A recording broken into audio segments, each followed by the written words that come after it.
Hello, Philip. This is George on the English channel 1234. Can you hear me? Good. And French channel as well.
Good afternoon, delegates. Please, could you take your seats and we start?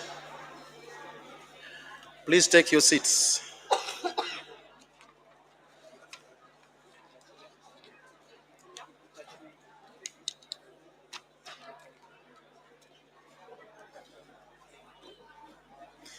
Distinguished delegates, we have reached the final day of the fourth meeting of the Open-Ended Working Group on the Post-2020 Global Biodiversity Framework. Today, we will begin by conducting a review of the CRP documents on the Post-2020 Global Biodiversity Framework under Agenda Item 4. We will also invite reports back from the contact groups that developed each CRP. We will then conduct a review of the CRP document containing the draft decision for COP15 under Agenda Item 4. We will then hear a report back from the contact group 5 and Agenda Item 5. Subsequently, we will review the CRP document on digital sequence information on genetic resources. After this, we will break this meeting to allow the documents to be processed to become L documents. This afternoon, we will reconvene in plenary to conduct our work. We will first adopt our L documents. We will then consider other matters under agenda item 6. This will be followed by the adoption of the meeting report under agenda item 7. And finally, we will hear closing statements under agenda item 8. Before we begin, we would like now to invite the Secretariat to provide us with some logistical information for the meeting. Secretariat, you have the floor. Thank you, Chair. Sorry about that. In cooperation with the host country and the venue, the Secretariat has put in place measures to reduce risk of COVID-19 infections. Therefore, inside the venue, delegates are required to wear face masks at all times, except when directly addressing the meeting or when eating or drinking in the restaurant areas. You also know we have endeavored to provide for social distancing to avoid overcrowding. Statements from regions will be limited to 6 minutes, parties to 3 minutes, major groups to 3 minutes, and observers and non-parties to 2 minutes. As you know by now, a clock is provided on the screen to help you to manage your time, but please do not speed up your reading. Rather, when speaking, please pause between sentences to make it easier for interpreters and all delegates to follow you.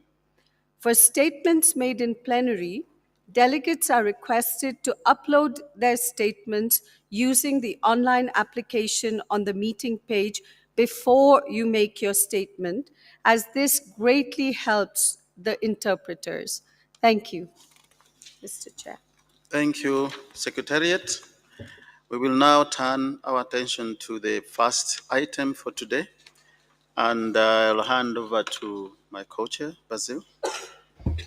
Thank you, Francis, and good day to all of you.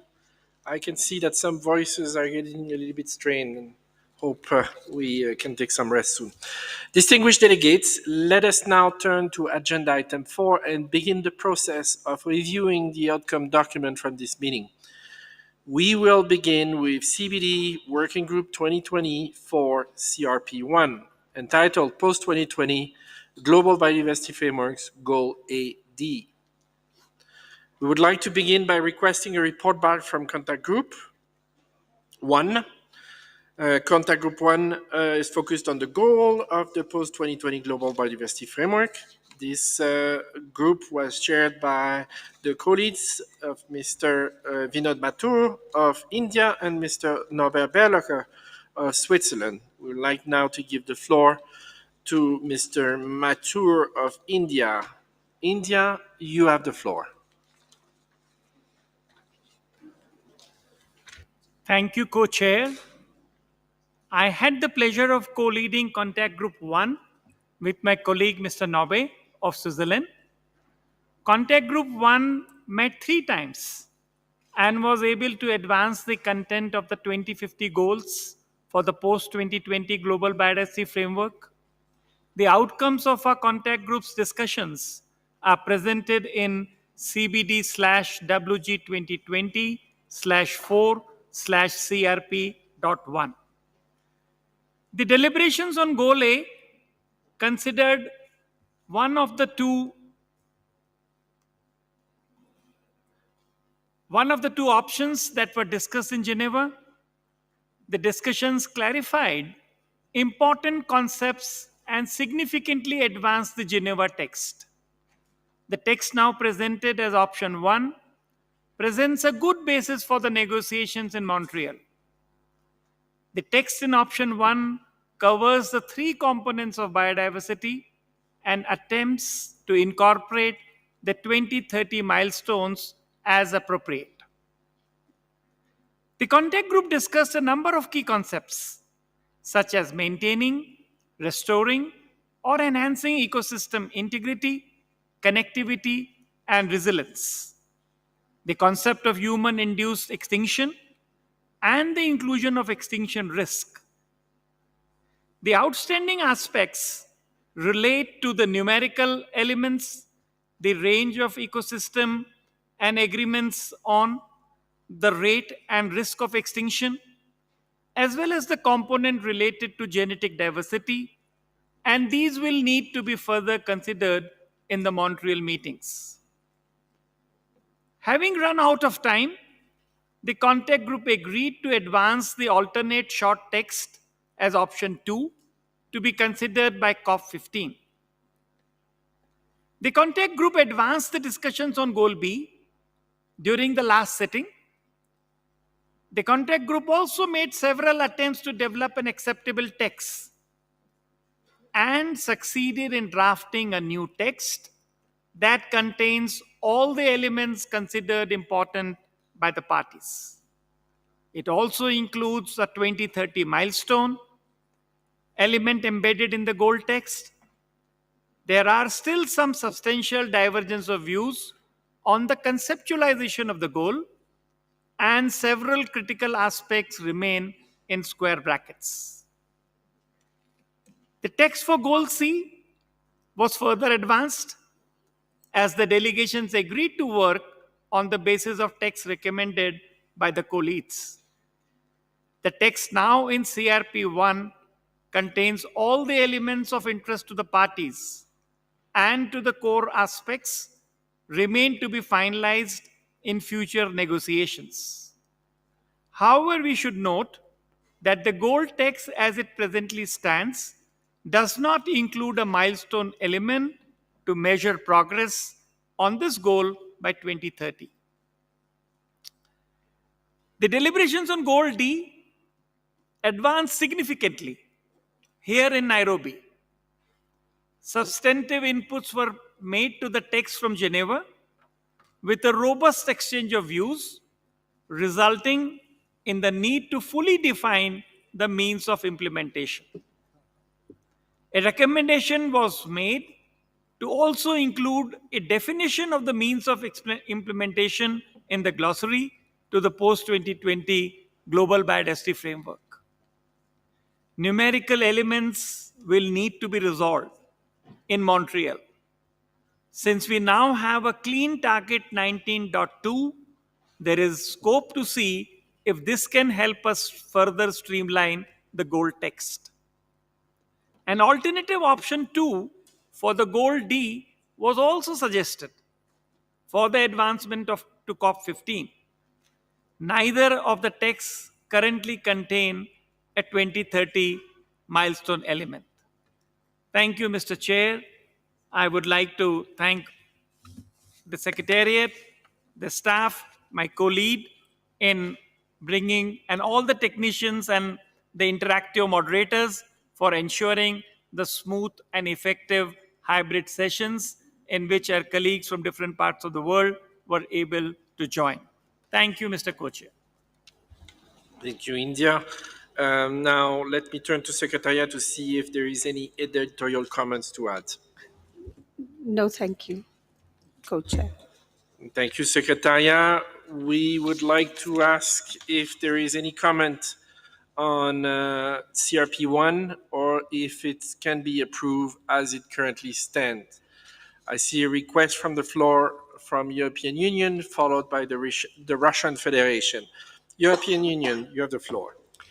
Thank you, Co-Chair. We have a point regarding Goal A, Option 2. So we understand that it was agreed to keep it. However, we would like to find a way to make clear that this option was not discussed here. Thank you.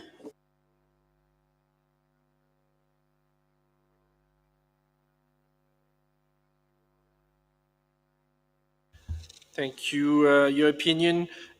Would a footnote be agreeable to capture that? European Union? Yes, we think it would be agreeable. Thank you. Thank you. I'll now pass the floor to the Russian Federation, followed by Uganda. So we like to raise 2 points, actually related. So we don't see here the title of the section for goals. And that means that in the current options for goals C and goals D, there is actually absolutely unclear. Are those goals by 2050, by 2030, by what year? So also in goal B, we have only 2030. So are those goals are not anymore 2050 goals, as that was initially in the architecture of the framework? Did we change it? I don't recall it. So we like in goal B on the third line, where there is a by 2030, as we also believe that to restore really biodiversity and ecosystems in 7 years, that's even against the science in most cases. Very little can be restored in this short period of time. So believe that this year need to be 2050. And also looking at goal A, we would prefer that we will work in the same language and same approach. So if we have goals which cover both 2030, 2050, we like to see all 4 goals this way. But at least, as I mentioned, for CED, we like to make it clear it's by 2050. And as I mentioned already, change 2030 on the third line of goal B for 2050. Thank you. Thank you, Russia. I understand that the heading of this section is 2050 goals. So that can be added here. Would that be satisfying you? That if we keep this heading, that may work for C and D, but it still doesn't work for B, because the language of B is constructed the way that everything is by 2030. That's why we are asking on the third line to change it for 2050. Thank you, Russia. We believe this is a negotiation and something you should take on through negotiation process and not at the stage of the CRP. Thank you. Co-chair, we are considering CRP. So as a stage of CRP, we always are making certain changes.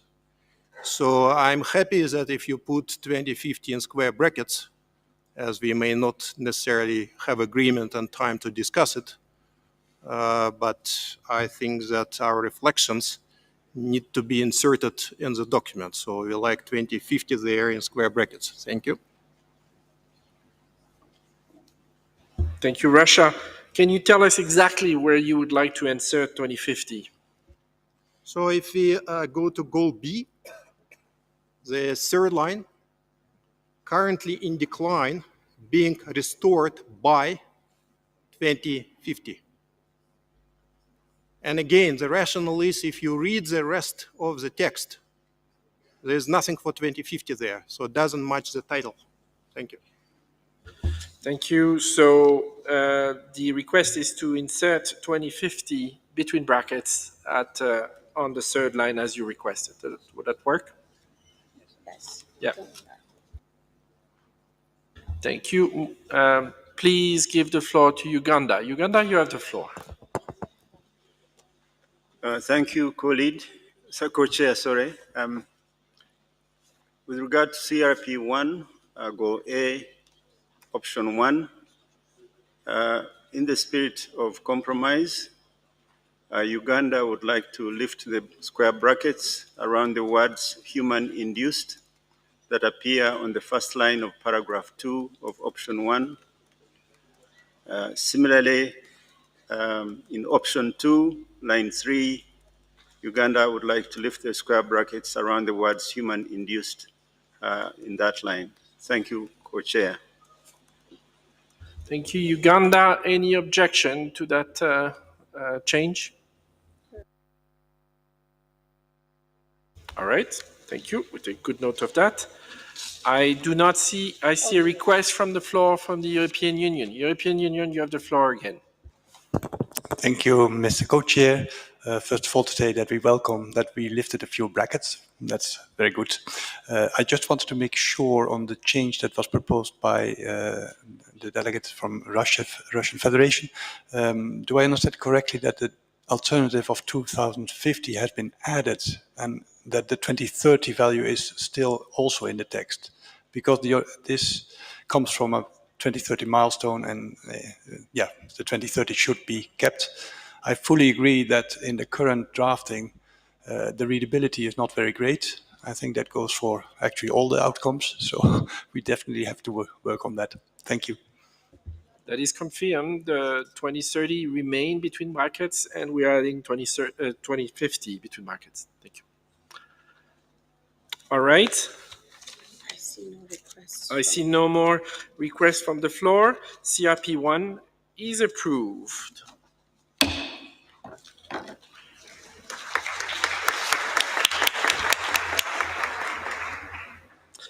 Distinguished delegates, let's now turn to document CBD Working Group 2020-04 CRP6 and its Addendum 1. Post-2020 Global Biodiversity Framework, Target 1, 2, 7, and 8. We would like now to request a report back from Contact Group 2. Contact Group 2 focused on Target 1 to 8, on reducing threats for biodiversity. This group was shared by co-lead of Tiona Kachava of Georgia and Miss Rosemary Patterson of New Zealand. I would like now to give the floor to Ms. Tiona Kachava of Georgia. Georgia, can you request the floor? Georgia, you have the floor. Thank you, Co-Chair. Contact Group 2, co-led by my colleague Ms. Rosemary Patterson and I, were tasked to review text for targets 1 to 8 of the development of the post-2020 Global Biodiversity Framework. The Contact Group met for its first session at this fourth meeting of the Open-Ended Working Group on Wednesday, 22nd June from 10 a.m. to 1 p.m. Since the text for targets 7 and 8 was not further considered by the Contact Group in Geneva due to time constraints, the first session considered target 7 with parties expressing their views and making textual proposals to the target. You will see from the CRP, parties' views diverged significantly on the key elements and structure of the target. As a result, the text of the target grew longer. A friend of the colleagues for Contact Group 2, tasked to resolve issues relating to the terminology of areas and ecosystems in targets 1 to 3, met on 23rd June and was co-facilitated by Mr. Xiang Gao, People's Republic of China, and Ms. Karin Zaunberger, European Union. The Friends Group was briefed by Mr. Paul Lidley and Mr. David Obura, authors of the Science Brief on Targets, Goals and Monitoring in Support of the Post-2020 GBF. negotiations. Parties had a good exchange of views and the need for consistent language on terminology of areas and ecosystems across targets 1 to 3 and throughout the post-2020 GPF was raised during the discussions. Upon hearing interventions from parties, co-facilitators presented text suggestions. However, no consensus was reached. During the contact group met again for its second session on Thursday, 23rd June from 7:30 p.m. to 11:30 p.m. The meeting began by a report of the outcomes of the Friends of the Colleagues group. The session then considered Target 8, which was developed following the first round of discussions in Geneva, but was not further considered due to time constraints. Parties expressed their views and made textual proposals to the target. Unfortunately, the contact group was unable to agree on key elements as views diverged significantly. Subsequently, the session considered Target 1, and as no consensus was reached, an informal group was established to work on a text proposal for Target 1. The contact group met twice on Saturday, 25 June, from 3 p.m. to 6:30 p.m. and from 7:30 p.m. to 4:20 a.m.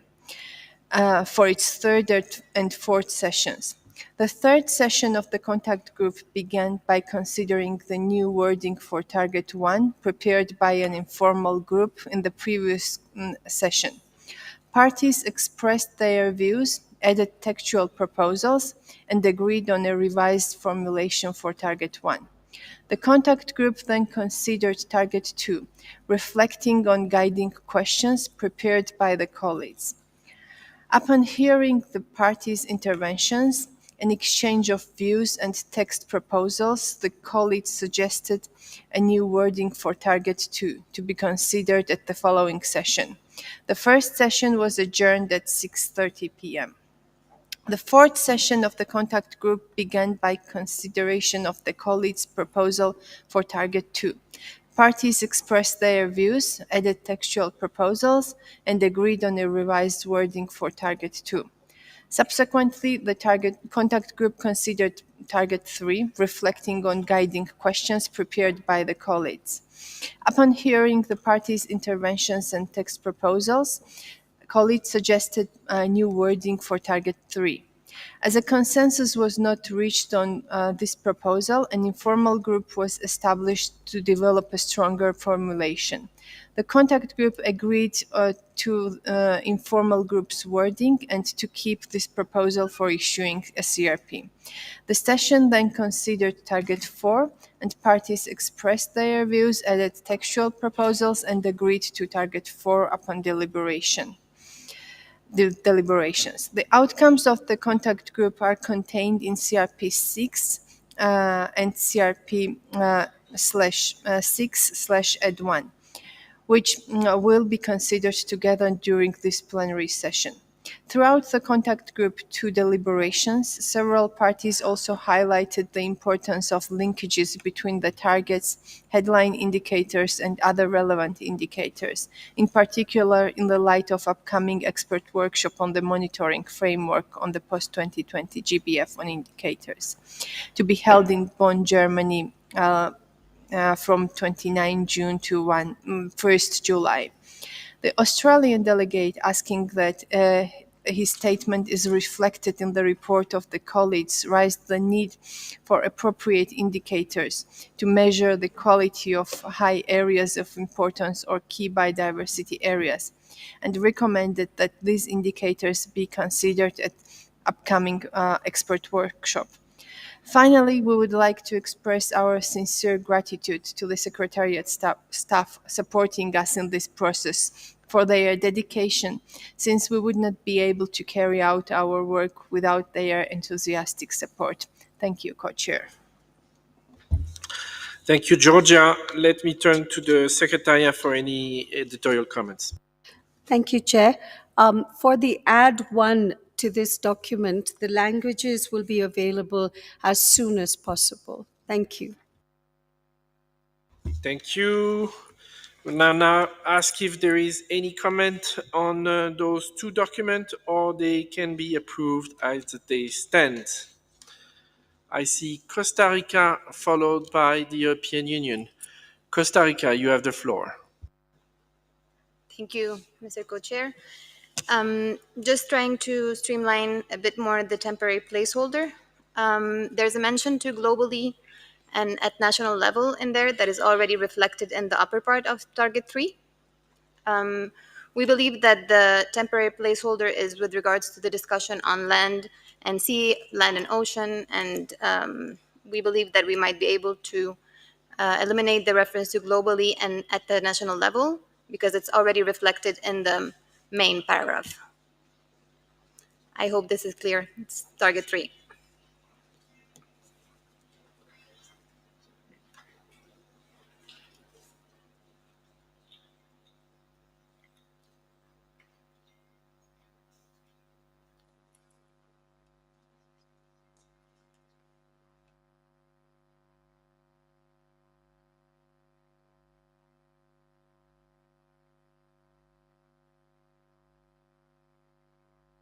Thank you. Is there any objections? I see no objection, so this is approved. Oh. I see Brazil. Brazil, you have the floor. Thank you, Mr. Co-Chair. This is not necessarily an objection, but a request for clarification. Since we do not have the text on screen, would the delegation who spoke before me just clarify precisely what her proposal is? Thank you. Costa Rica, can you clarify and perhaps read what you want? Yes, thank you. And sorry, colleagues, I hope this will be clear this time. So we're at Target 3. The discussion of the temporary placeholder is with regards to the language that we would be using on land and ocean, or land and sea, or whatever language you want to use in that part. But the discussion on at national level and globally is actually already reflected in the main paragraph. So in the Target 3, in the line number 1. So the proposal is just to remove from the placeholder the word globally and at the national level, as it's already reflected in the main language of the Target 3. So basically, as this discussion would not be necessarily taken place in the temporary placeholder, as the placeholder would only be regarding the land and sea and ocean discussion. I hope it's clear. Thank you. Brazil, does that clarify for you? That does, Mr. Co-Chair, and we have no objections. Thank you very much. Much appreciated, Brazil. Let's move on to the European Union, followed by Switzerland. Can the floor be given to the European Union, please? Yes. Thank you, Mr. Co-Chair. We have comments on a number of the targets. Continuing after T3, we have in the same document T4, elements for further consideration. It is correctly reflected in the paper. I don't wonder whether it could be possible to indicate that these are milestone elements for further consideration. And if I can continue then to the main CRP6, where we have a problem with target 7. During the session, we added a footnote here saying that pollution includes noise and light pollution. And the intent here is not to have a footnote in the finished framework, but to keep this explanation in the text for now until we have sorted out the issue with the glossary. We could have it in the glossary, but as now we do not know whether the glossary will be part of the framework formally. And until that is taken care of, we would like to have this footnote here to make this clear. Also, If I can go on. Maybe it's going to be very complex if we go to. So if you don't mind, we're going to go one by one.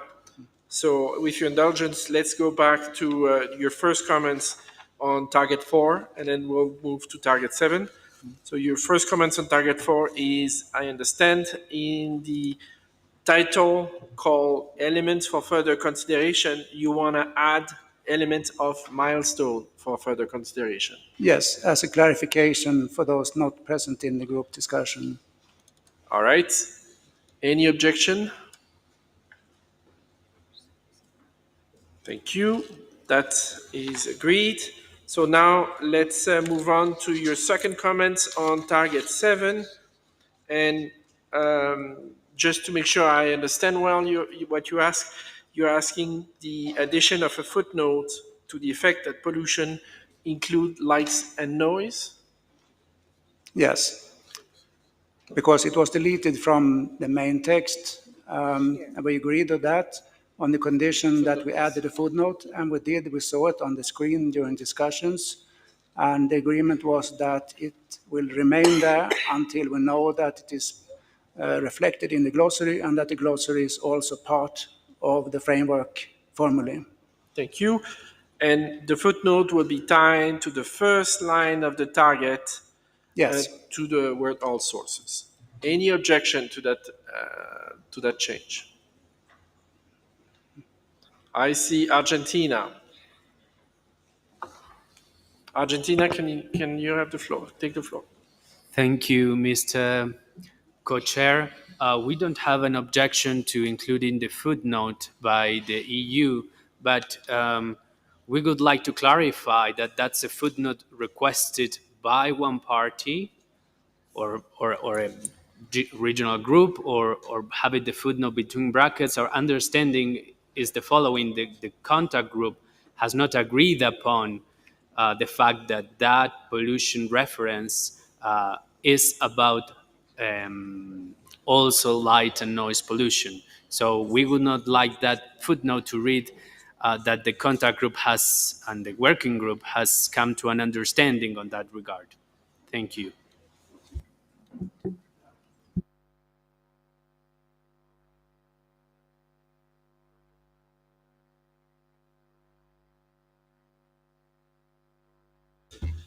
Thank you, Brazil. Would it be acceptable to the European Union if the footnote read, some parties indicated that pollution, etc., etc.? As long as it is also said that this matter will be dealt with in the glossary. Actually, it is already mentioned in the glossary, but we don't know that the glossary will be part of the framework. And I also would like to say that that was not the wording of this footnote as we saw it on the screen during the contact group. And at the end of the contact group, we agreed on the text as we saw it on the screen.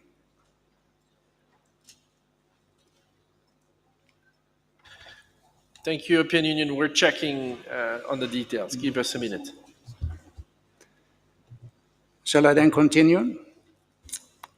So hold on for a second, please.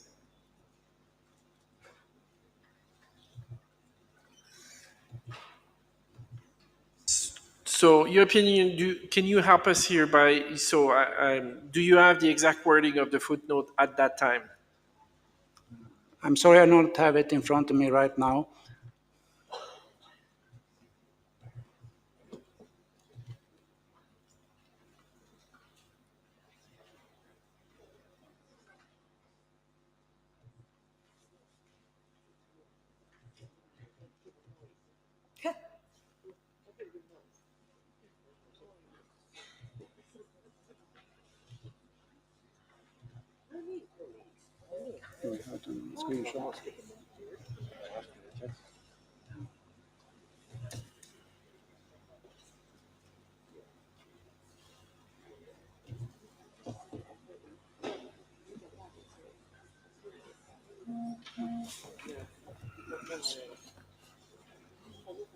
All right, so here's the proposal.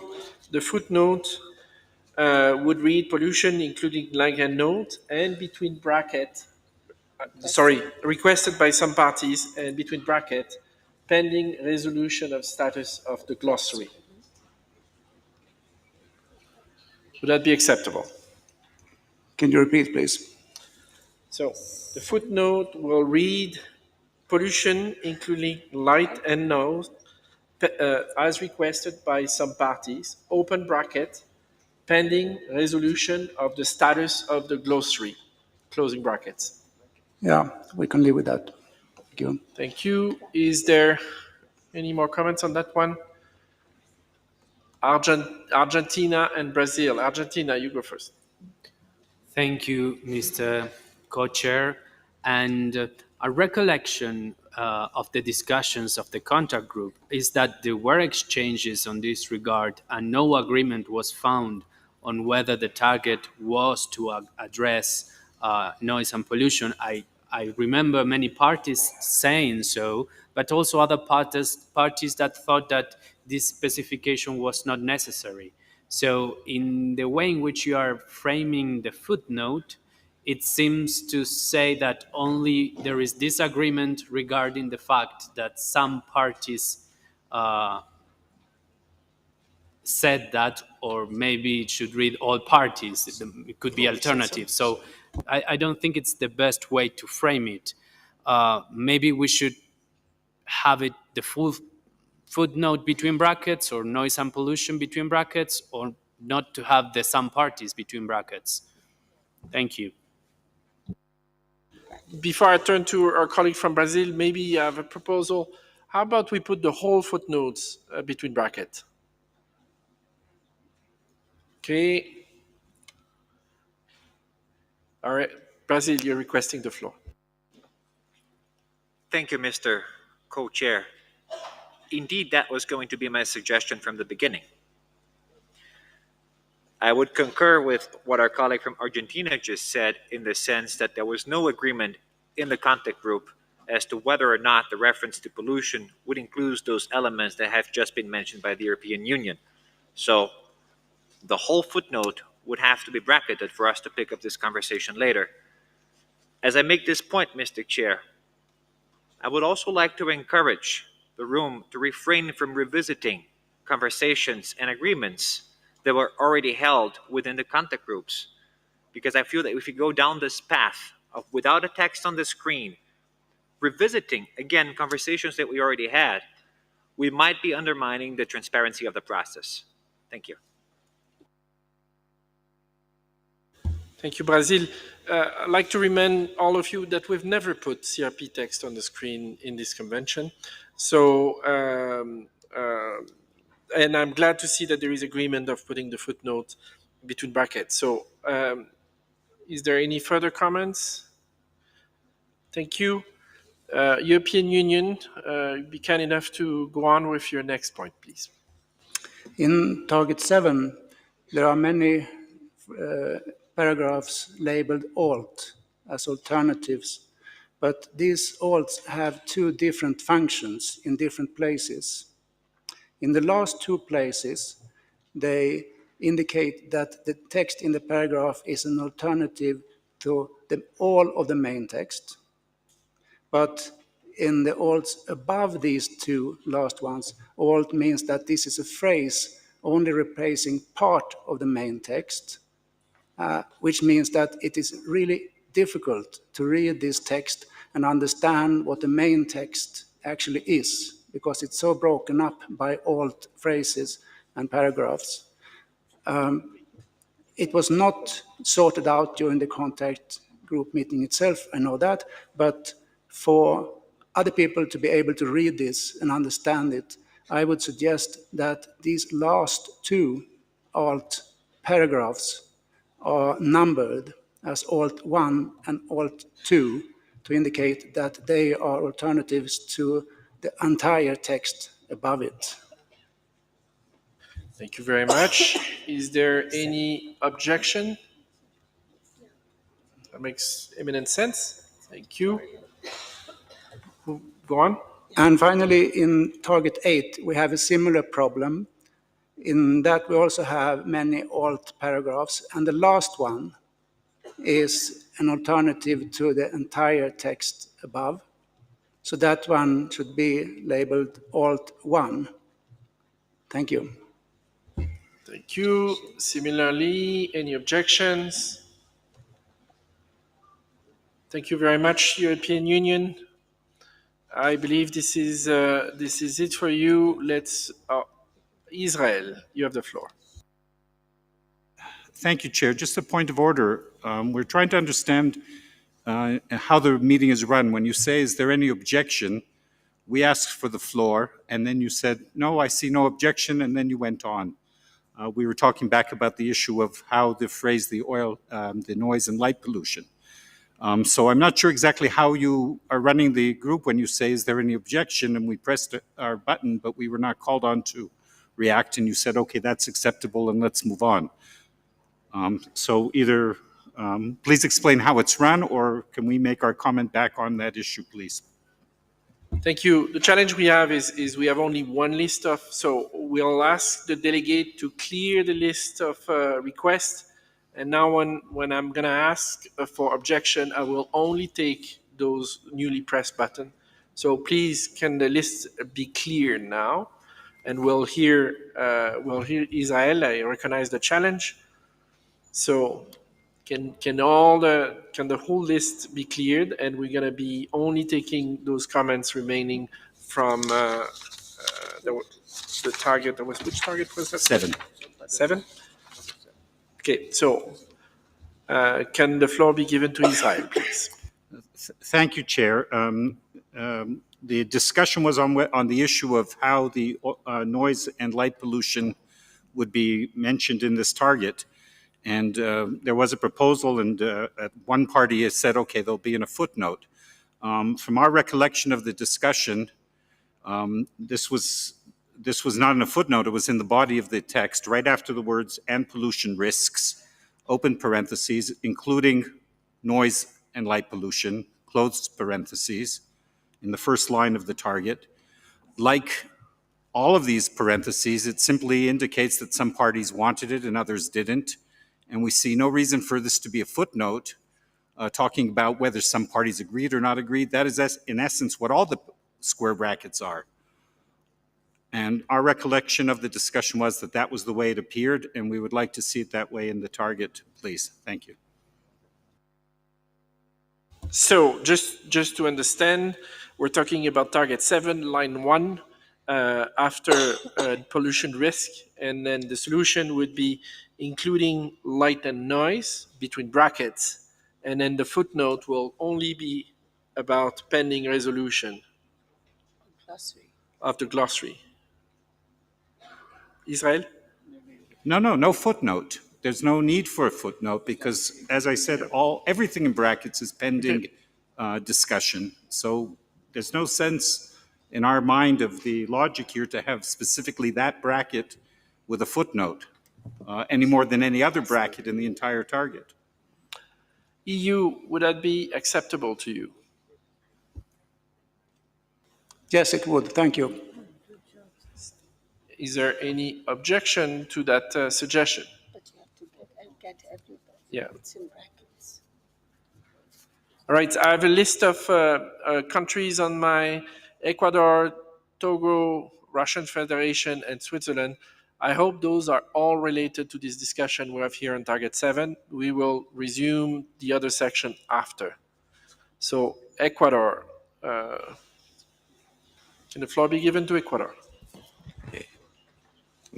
Gracias, señor. Thank you, Mr. Co-Chair. Unfortunately, my intervention was for Target 8, but right now I have no objection or clarification for Target 7. If possible, I'd like to make a clarification for Target 8.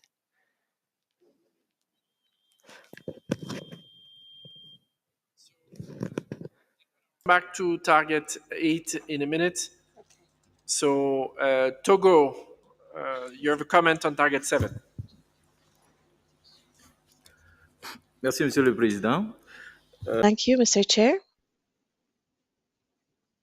Following the discussions on the issue of pollution, Yes, we had said that if we were going to put a footnote to explain the sources of pollution, it would have been important to also include the a link to mercury and hard met and heavy metals. So this was not included. So one of the sources of pollution which harms biodiversity is mercury. As we have said, if we're going to say all sources, it will include all sources. So when it comes to the EU's proposal, I think we have accepted to put all, but if we're going to list some of the elements, I think we need to include heavy metals in order to include mercury. Thank you, Mr. Chair. Thank you, Togo. I will suggest to look only at the issues of light and noise at the moment and to tackle heavy metals later. I hope your comments are related to target 7, light and noise. If not, then I'll ask you to come back later. Russian Federation, you have the floor.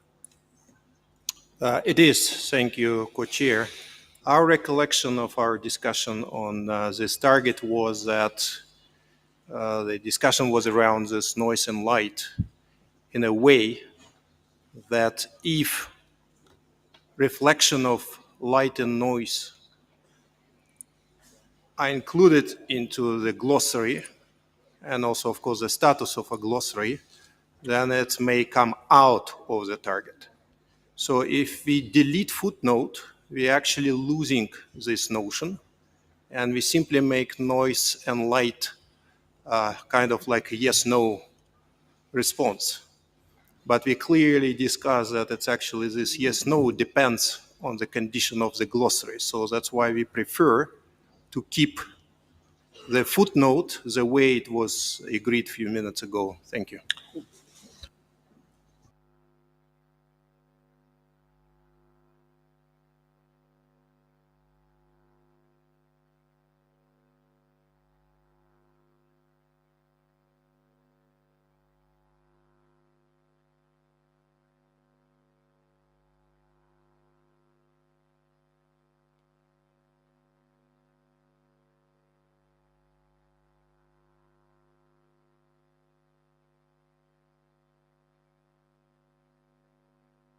Thank you, Russia. This is helpful. So the suggestion is to keep a footnote that indicates that some parties indicated that this indicated inclusion of noise and light is pending resolution of the glossary standing. Is that acceptable to Israel? Thank you. I do not see any other comments, so let us come back now to the inclusion of mercury and heavy metal requested by Togo. Is there any objection? I see no objection. In brackets, of course. European Union, you requested the floor. Yes, just a clarification, colleague. Co-Chair, was that addition in the footnote or in the main text? In the main text, after noise and light. If that is included in the main text, I also would like the sound and light in there because these two issues have the same standing. Thank you. It does. It is also in the main text. Same thing. It's okay. Can you indicate that's okay? All right. European Union, you're still asking for the floor? No, thank you. All right. This is agreed. Let's now move to target 8. And I see Switzerland followed by Ecuador. Switzerland, you have the floor. Thank you very much. It's indeed still on target 7, but it is a more horizontal comment. And that is, we know that during the good discussions of these targets, sale delegations also expressed their views on the headline indicators. The colleague, she has just mentioned that, for example, on target 3, that there was a discussion on that. There was also on target 7, for example, we had the impression there was an agreement that the water quality that would be a good headline indicator, and that the working group that we will meeting soon and look at the headline indicators in Bonn should have a look at possibilities how to reflect water quality in a headline indicator. And now just asking you, how do we want to capture that? Would it just be done that the colleagues reflect that in their statements here, and then that would be brought together into one document that will be forwarded to the meeting in Bonn, so that Bonn has an understanding what the guidance is coming out from here from Nairobi? Absolutely. The idea is that would be captured in the co-leads report, assembled and sent to the Bonn workshop. Switzerland, is that agreeable to you? That is agreeable to us, but then we have just one question. That is our mistake. We heard very clearly the colleagues' report about the indicators, headline indicators on target 3, but we were not sure whether the headline indicator on water quality on target 7 was also mentioned. It might be our mistake, just to make sure that this would also be reflected in the report to be forwarded to Bonn. Thank you very much. We'll make sure that this is, I can't tell you exactly, I can't remember, but we'll make sure it is well and duly noted. Ecuador, the floor is yours.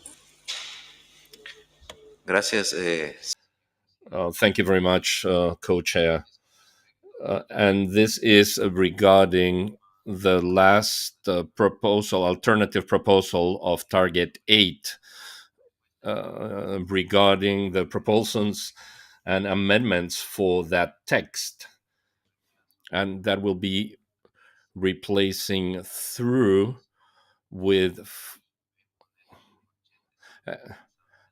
and those nature-based solutions should be in bracket, and also biodiversity-based, ecosystem-based approaches should be between in brackets.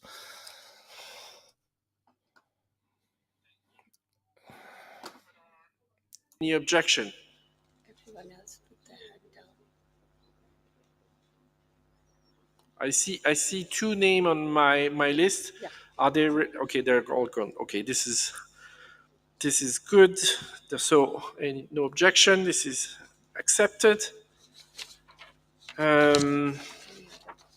Any other comments? I see United Kingdom. You're requesting the floor.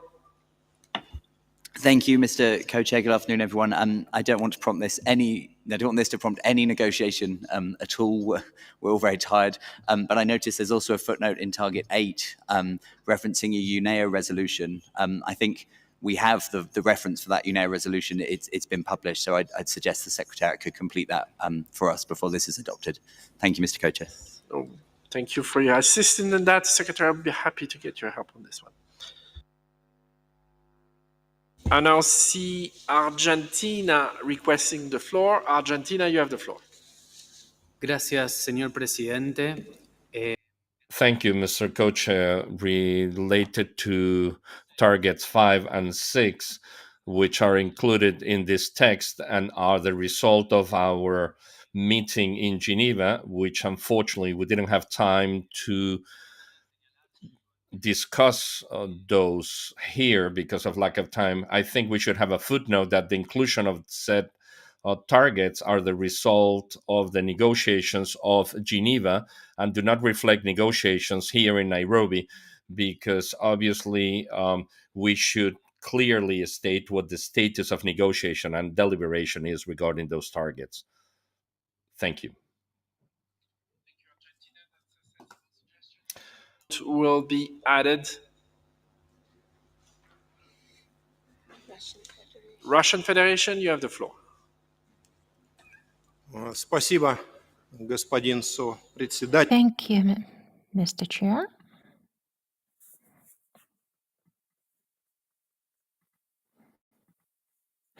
We would like to mention the paragraph.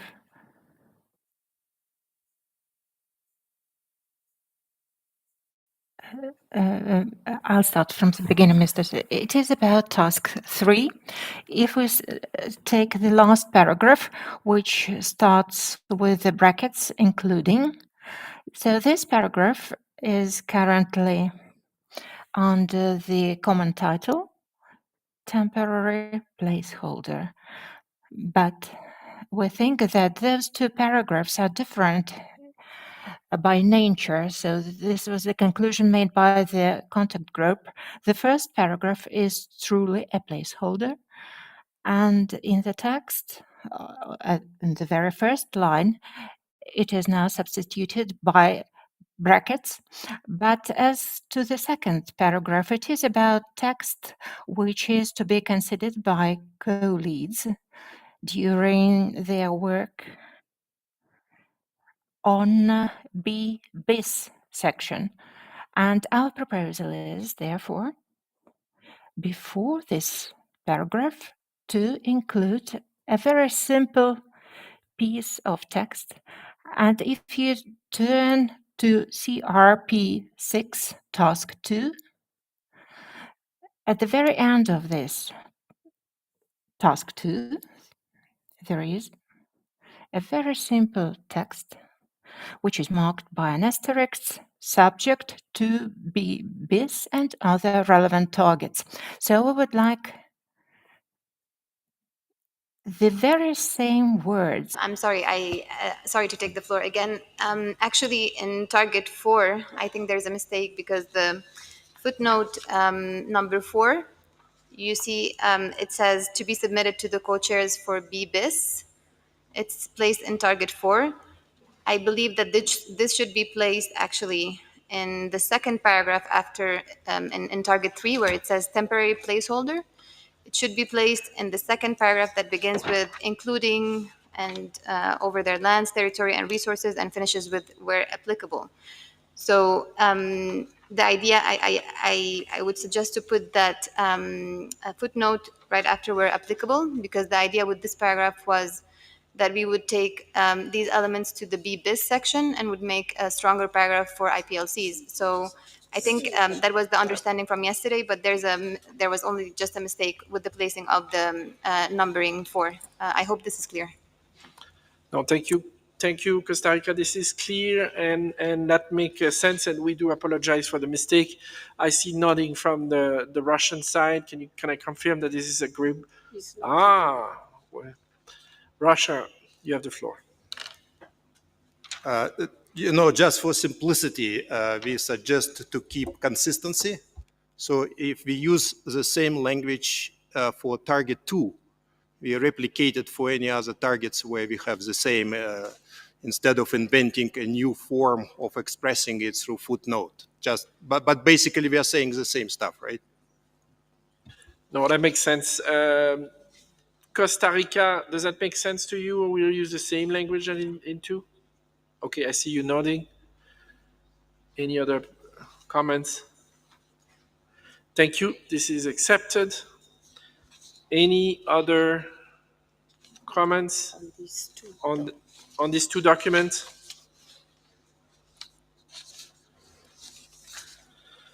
Thank you. I see no other request. This document is adopted. Approved, sorry.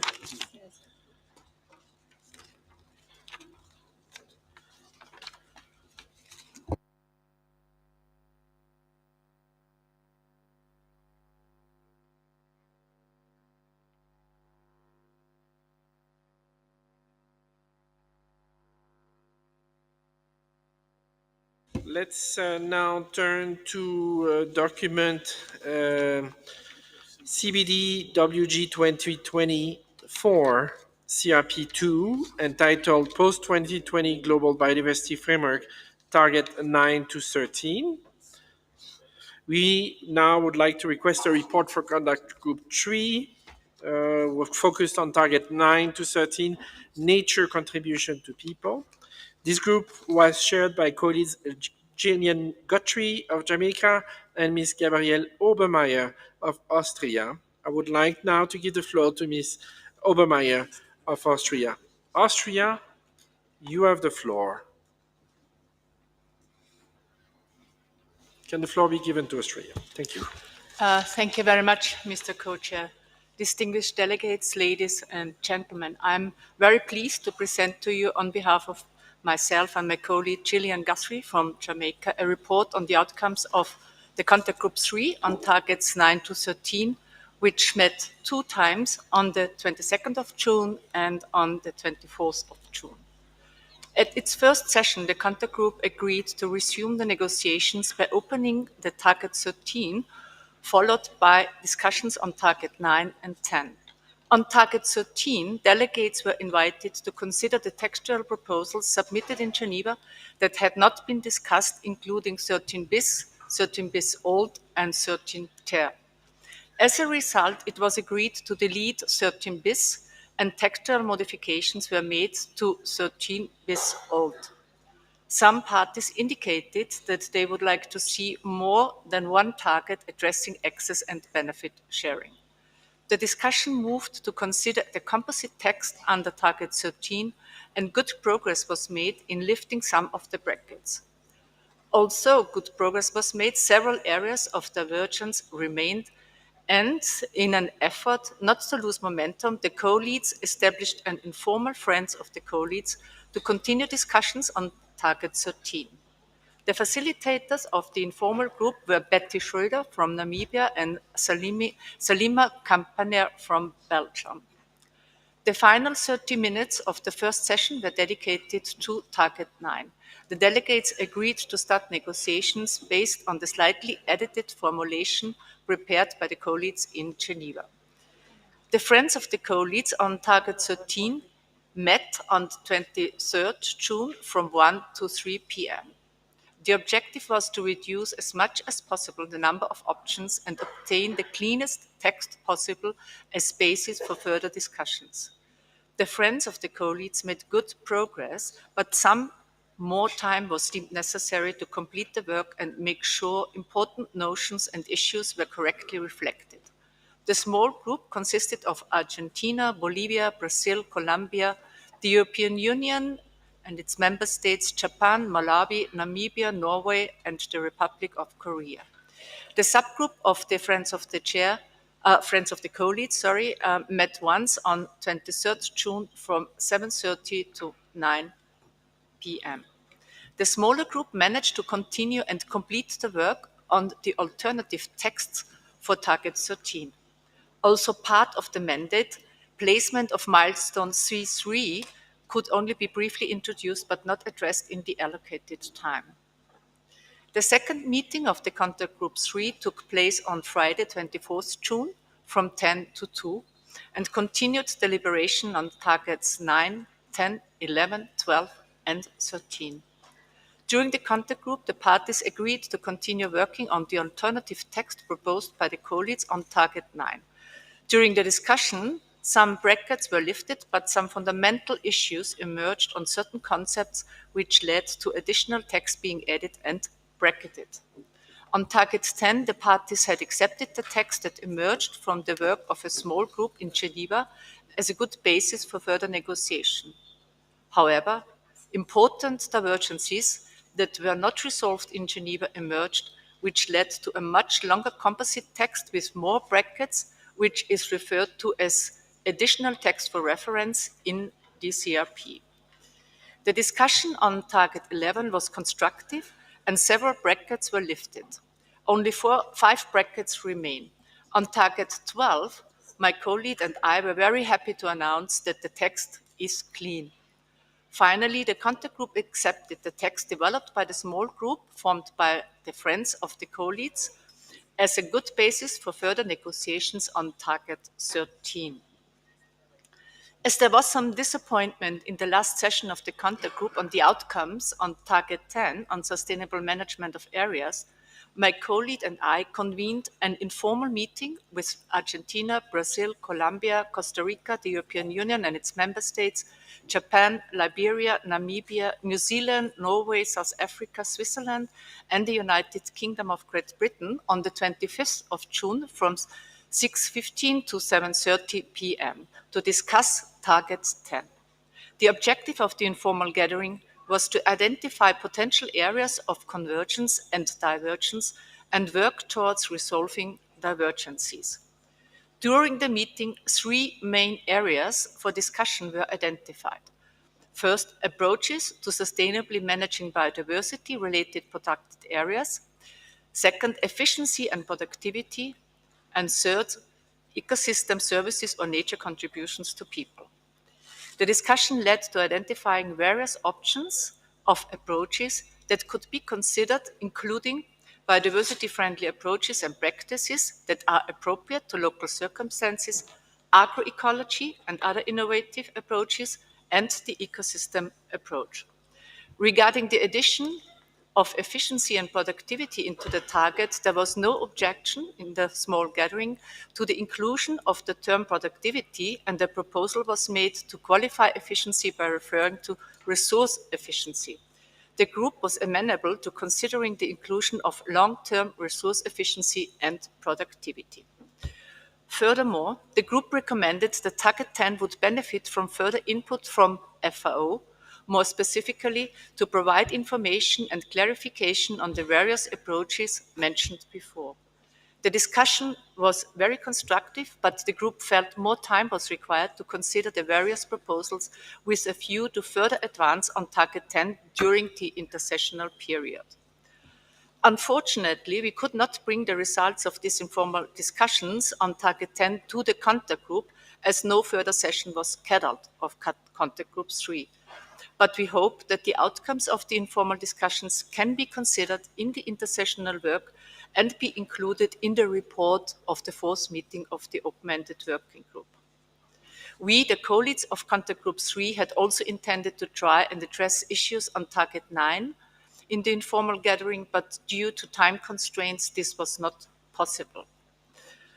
On behalf of my co-lead, Gillian, I would like to thank all parties and non-parties that have participated in the work of this contact group, including the informal gathering on Target 10, for the constructive engagement that resulted in good outcomes and basis for further negotiation. Thank you very much, Mr. Co-Chair. Thank you, Astria. And now turn to the Secretariat. Is there any editorial comments to be made? Thank you, Chair. For CRP2, which contains Target 10, we inadvertently left out a footnote from the Geneva text, which will be inserted when preparing the L document today. So the footnote will be reinserted back. Thank you. Thank you, Secretariat. Like now to see if there is any comment on this document. I see Bolivia. Can the floor be given to Bolivia, please? Thank you very much, Co-Chair. Well, regarding Target 11, well, it was very difficult for my delegation to participate in all the negotiation process, but we had a proposal in the Geneva text regarding rights-based approaches and Mother Earth-centered actions that disappeared completely from Target 11.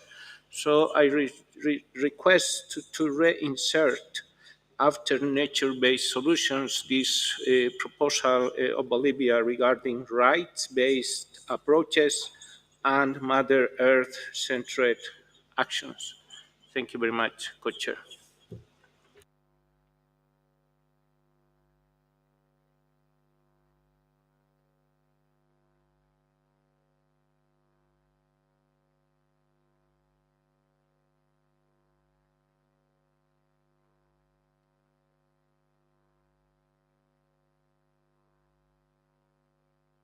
Thank you. This is a difficult situation, Bolivia, because there was a discussion in a contact group and the CRP is based on that discussion. So if we start to open the floor to include elements,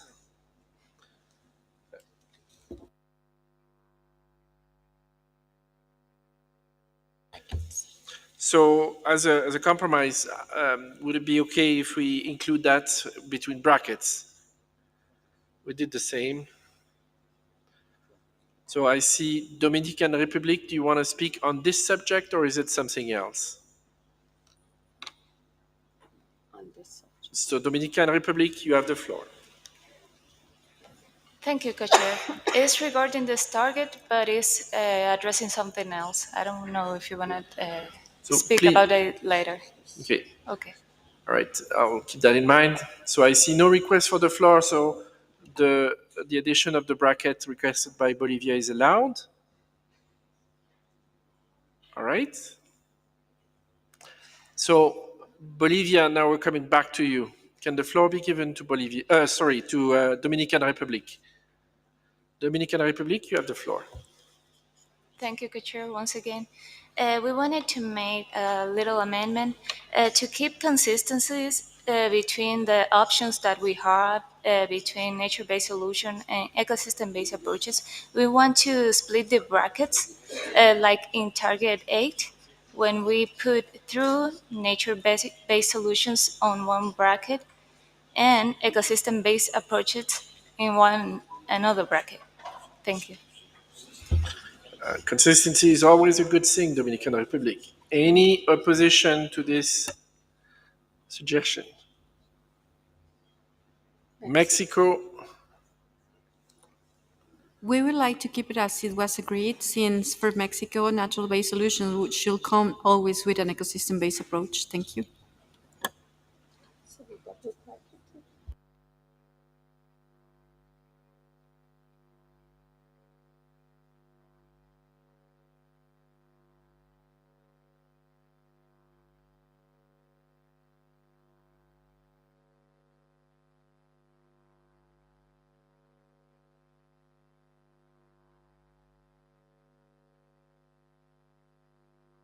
So Mexico, with two sets of brackets, both are reflected. So it doesn't mean that it has to be one or the other. It can be both at the same time. And that's consistent with what we've done in previous instances. Could that be acceptable to you, Mexico? Can the floor be given to Mexico, please? We can be flexible, but it could be the other way around. We can have this discussion later.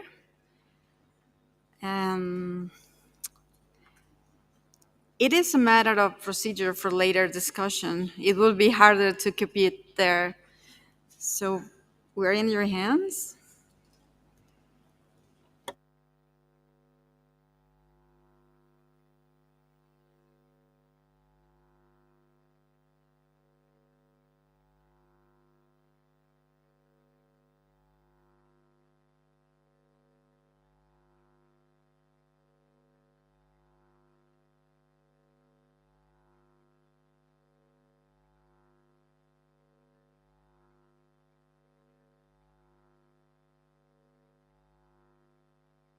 Thank you. Thank you, Mexico. So if we can ask for the flexibility, thank you very much. Much appreciated. All right. So European Union and Colombia are on the same topics, on this topic of those brackets in Target 11?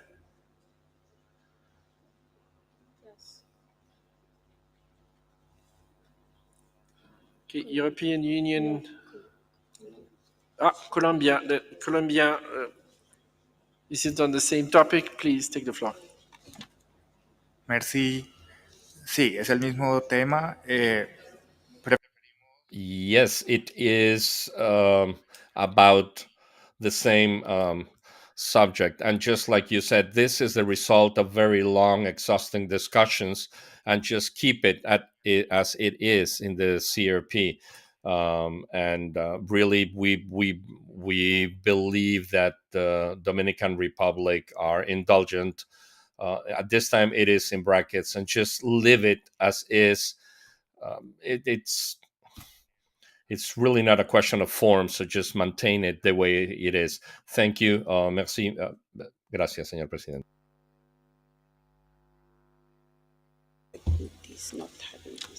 So, Dominican Republic, would you be amenable to keep So I understand there was long discussion, and there is some issues with adding the break in the bracket as you suggested. So would you be flexible enough to live without this additional bracket?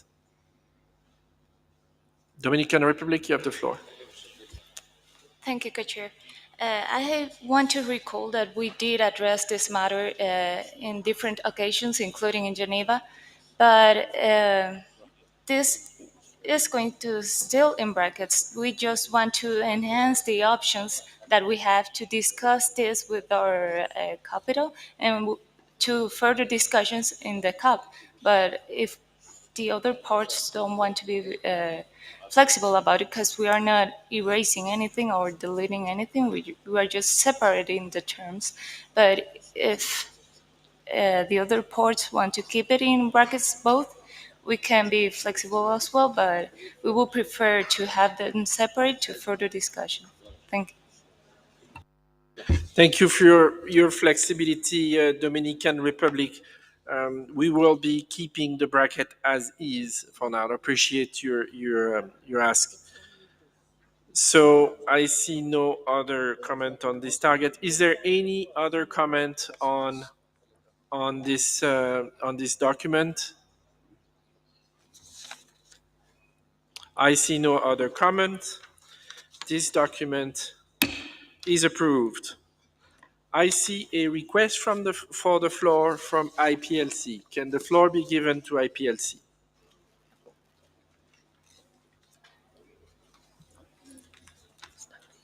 Thank you, Mr. Chair.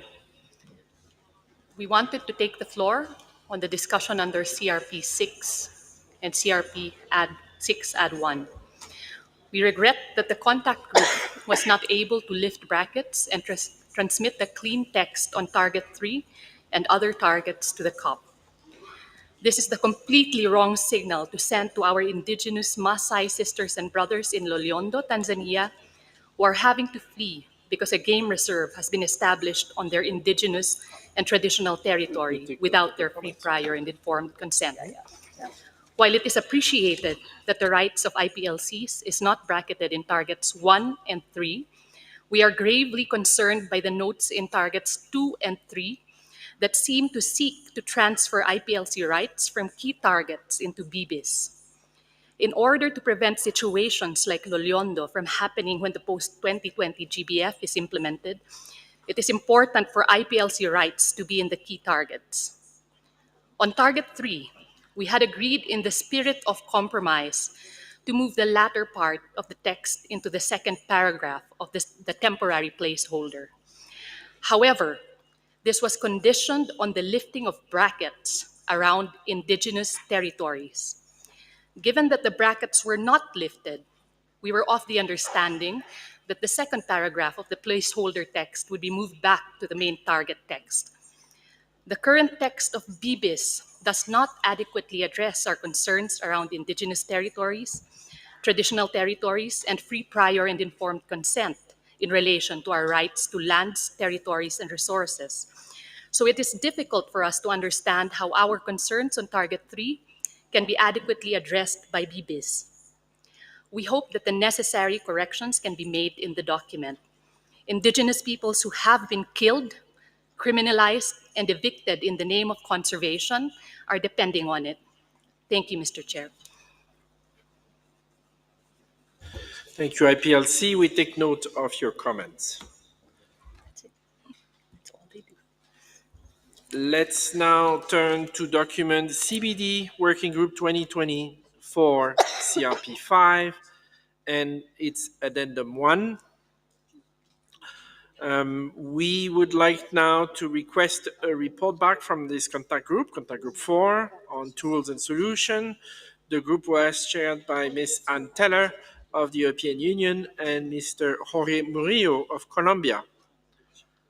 I would like now to give the floor to Colombia, who will be delivering the report. Colombia, you have the floor.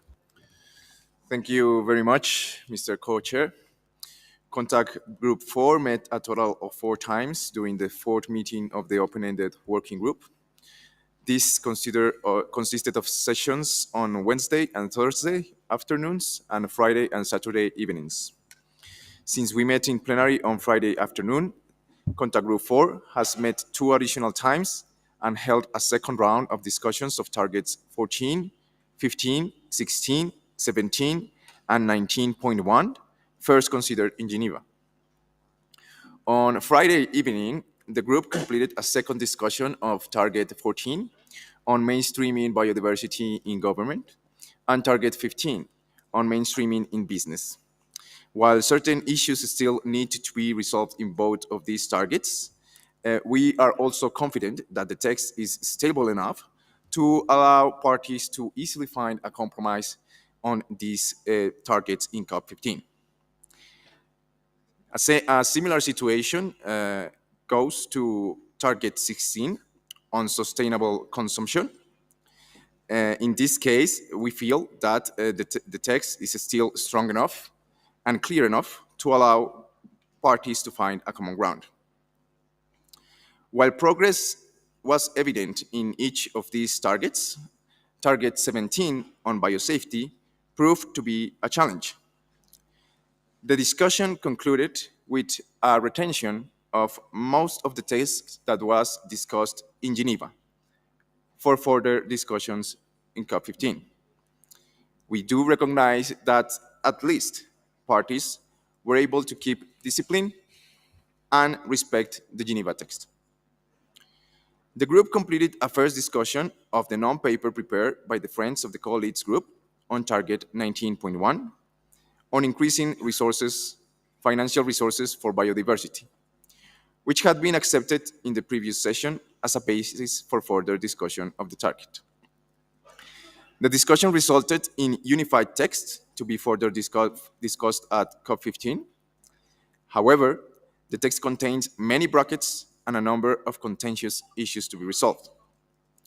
We recognize that parties still have a lot to figure out regarding the substantive divergence on this target. But we also appreciate that now everything is on the table and that there is a shared commitment with the approval of an ambitious resource mobilization target. In closing, let me express, apologies, co-chair. Our overall assessment is that we made progress here in Nairobi. We managed to simplify the text in a number of cases and made steps towards an improved structure in a number of targets. We also managed to remove a number of brackets. However, COP15.2 will still have a considerable amount of work to undertake. In closing, let me express my heartfelt appreciation to my colleague for our excellent collaboration and functioning as a complementary team. My thanks also go to Mrs. Rita El Salcrul from Costa Rica and Ms. Jane Stratford from the United Kingdom for their innovative guiding and efficient chairing of our Friends group. Let me also express my appreciation to parties for showing discipline, constructive engagement, and comprehension when human mistakes arise from our side during our complex deliberations at late night. A final thanks go to the Secretariat, Mr. Kapak, Mr. Marcus, Ms. Monique, Ms. Tani, whose effective and tireless assistance have been key to advance in this process. Thank you very much. Thank you, Colombia. Now turn to the Secretariat for any editorial comments. Thank you, Co-Chair. So we have inadvertently left out Target 15 in the CRP 5. So this will be added once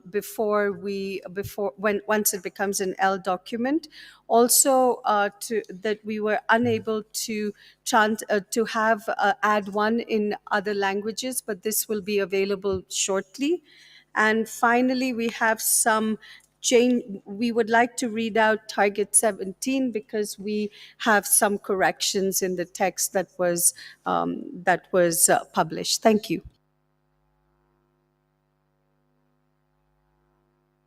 That's what I said.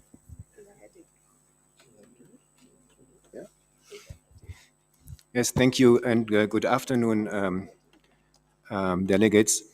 Now, if you look at the target 17, there is two small editorials with regard to brackets. If you look at the line 3 on where we have the bracketed phrase living modified organisms resulting from, there is one closing bracket too many, so please kindly remove one of the closing brackets after that phrase. And in line 11, there is one missing and bracket after the phrase and assessment. So there is basically brackets within brackets, and that's not very clear now. So if you would add that missing and bracket, please. Thank you. Secretariat, can you just repeat the last comments? I am having trouble locating it.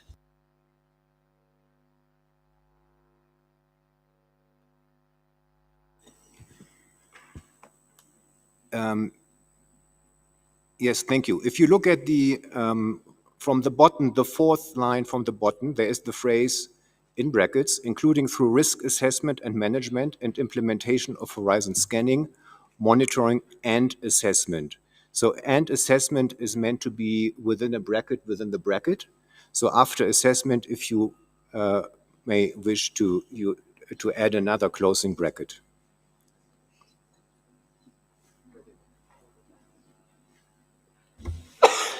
Thank you, Secretariat. I am now clear. Would like to see if there is any comment on those two documents. I can see Bolivia followed by Australia. Bolivia, you have the floor. Thank you, Co-Chair. Regarding the CRP5 at 1, in particular to target 19.1, in the paragraph A, well, Bolivia made a proposal to include financial resources for Mother Earth-centered actions. Well, the first request is to put the M of Mother in caps because, well, this is the own name of Mother, so Mother Earth should be in caps. And also we requested in the group to introduce in the glossary the definition of Mother Earth-centered action. So I request to put a footnote in this CRP with the definition of Mother Earth-centered actions, and we already submitted the definition, but it should be as follows: actions based on ecocentric and rights-based approaches, enabling the implementation of actions towards harmonic and complementary relationships between peoples and nature, promoting the integrity and continuity of all living beings and their systems of life, and ensuring the non-commodification of the environmental functions of Mother Earth. So we suggest to introduce this footnote regarding the Mother Earth-centered actions in the CRP. Thank you, Co-Chair.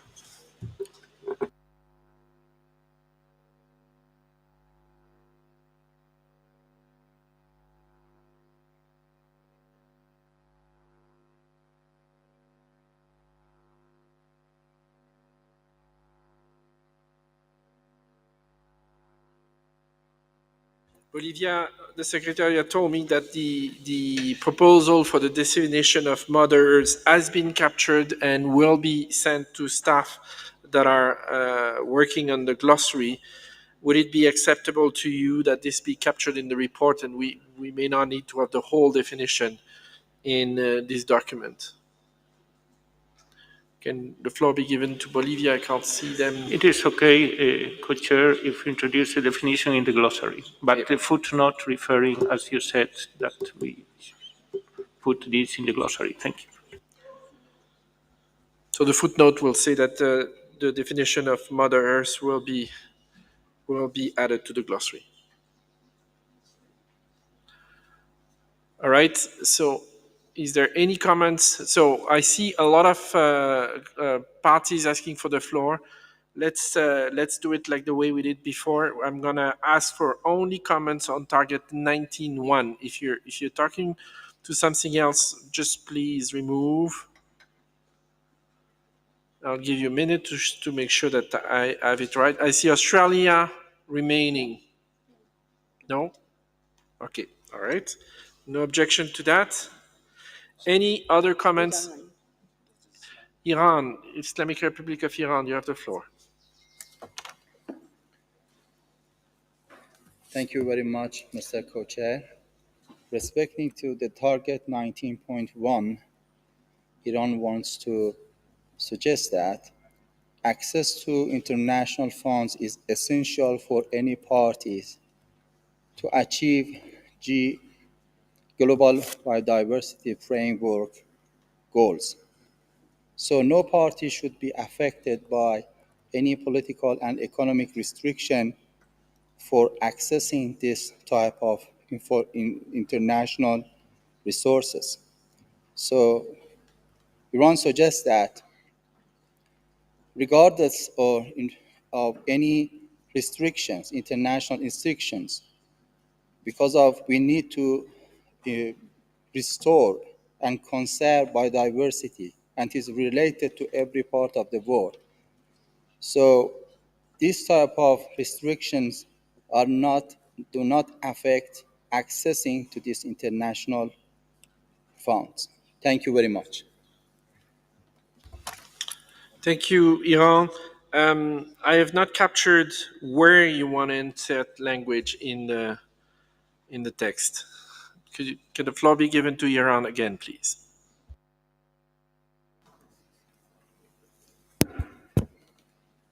Sorry. Yeah. Iran, an alternative maybe for inserting your statement in the report. Would that be agreeable to you? Okay. Can I write to you the exact? Please, that would be great. Thank you so much. Thank you very much, Iran.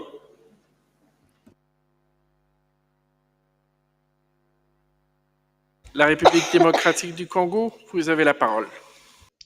Republic of Congo, you have the floor. Thank you, Mr. Co-Chair, for the floor. We would like to comment on Target 22 in this document.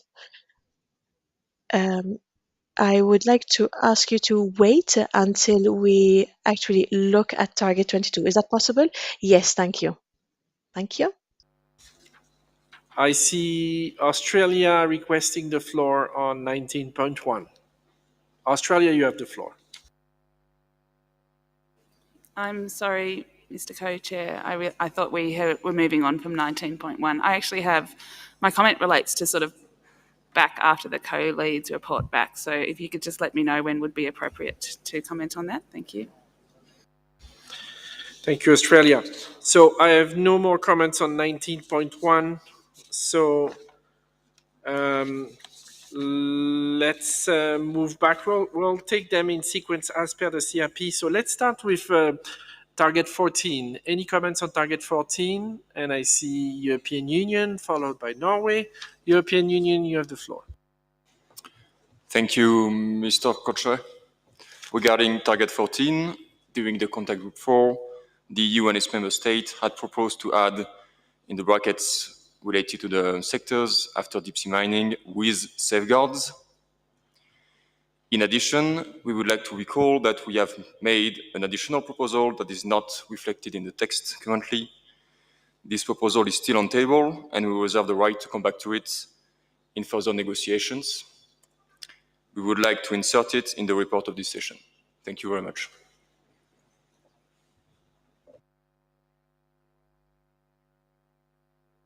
So there is two elements. You want to put with safeguard after deep sea mining in that bracket. I see nodding there. Which is separate from the following bracket, which is applying safeguard. So any objection to that? Norway, is this a comment on that or a separate issue? It's a separate issue, Chair. Can you wait, please? Thank you.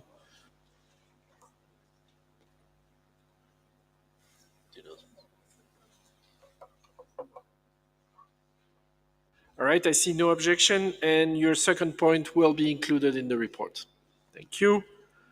Norway, do you want to come back with your separate issue? Thank you, Chair. So Norway would like to refer to the discussion on Norway's proposals for a new target 14 bis discussed in Contact Group 4. During our discussions in Contact Group 4, we agreed to withdraw our proposal for the inclusion of a standalone and separate target 14 bis, with the understanding that the elements of the suggested target 14 bis would be reflected elsewhere in the framework. The placement of the specific elements of 14 bis is still under consideration. Therefore, we are not in a position to withdraw 14 bis at this meeting. We will, however, continue to work on how to include the elements with a view to withdraw suggestion of target 14 bis, and we would like to see that this be reflected in the report of this meeting. Thank you, Chair. Thank you, Norway. This will be reflected in the report of this meeting. I see no more requests on target 14. Let's now move on to target 15.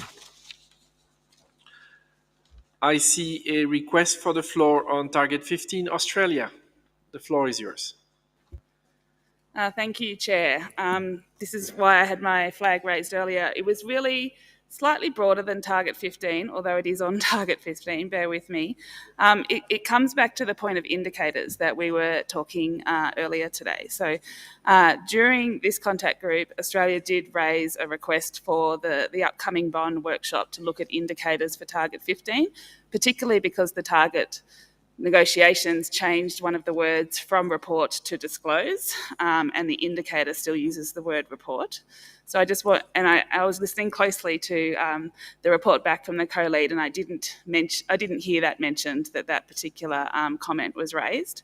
So I guess it's also a broader comment and a question for the Secretariat or the co-chairs about how are we capturing the discussions on indicators and transmitting it to the workshop in Bonn, because I think there's a little bit of inconsistency between the report from the co-leads, and I don't think we should just rely on those report from the co-leads.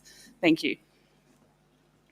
Thank you, Australia. So we will take this into account and make sure that it's clearly visible in the reports from each of the co-leads. So be assured that and keep an eye out, help us with that. Thank you. I see no other comments on target 15. Let's move on to target 16. No comment. 17.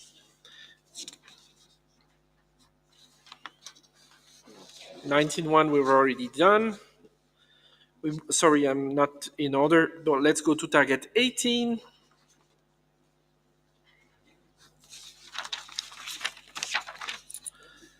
Let's go to target 19.2. 20. 21. 22.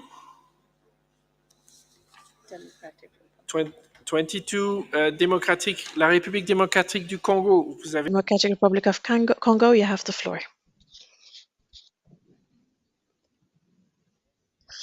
Thank you for giving us the floor.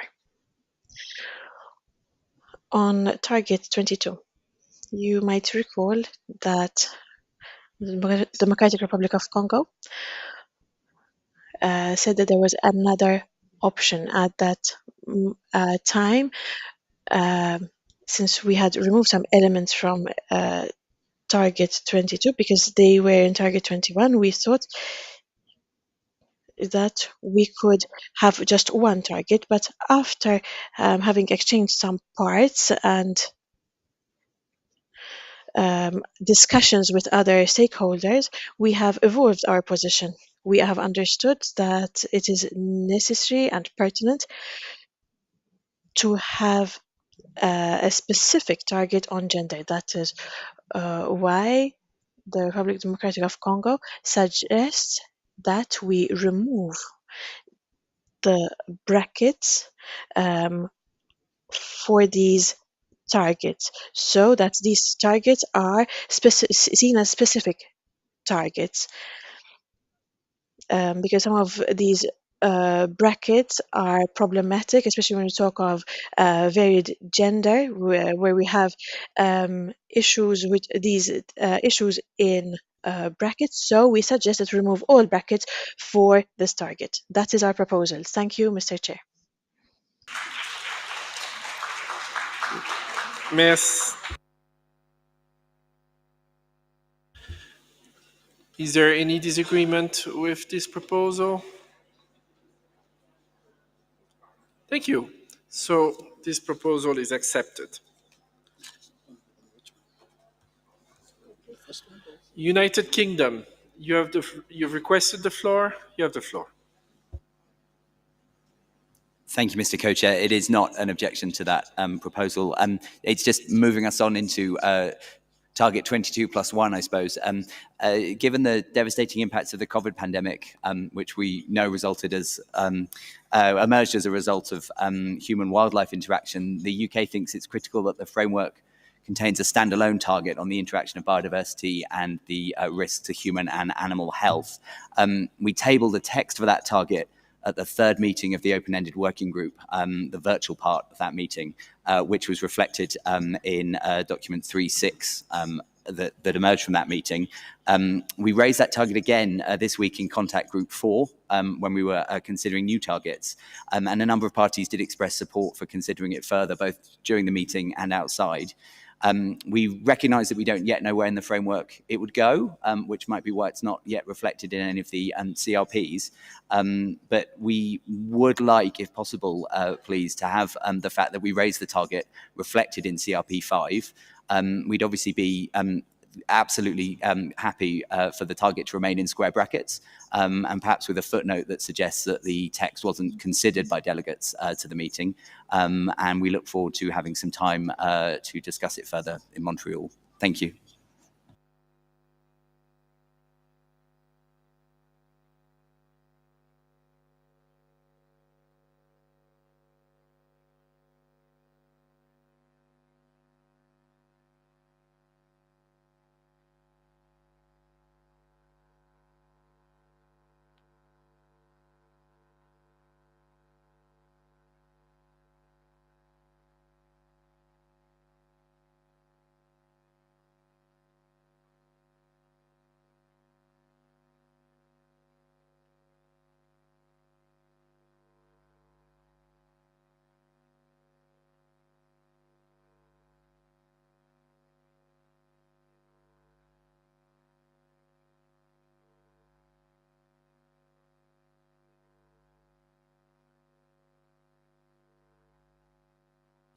Thank you, and apologies for the conversation here.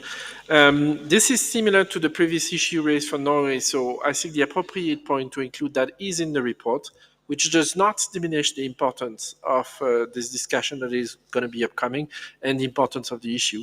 So rest assured that we're not trying to push that in the corner or under the carpet, but it's well situated and the appropriate places in the report. I hope this is agreeable to you, to UK. Thank you very much for your indulgence. I see a request from the floor from Paraguay. Paraguay, you have the floor.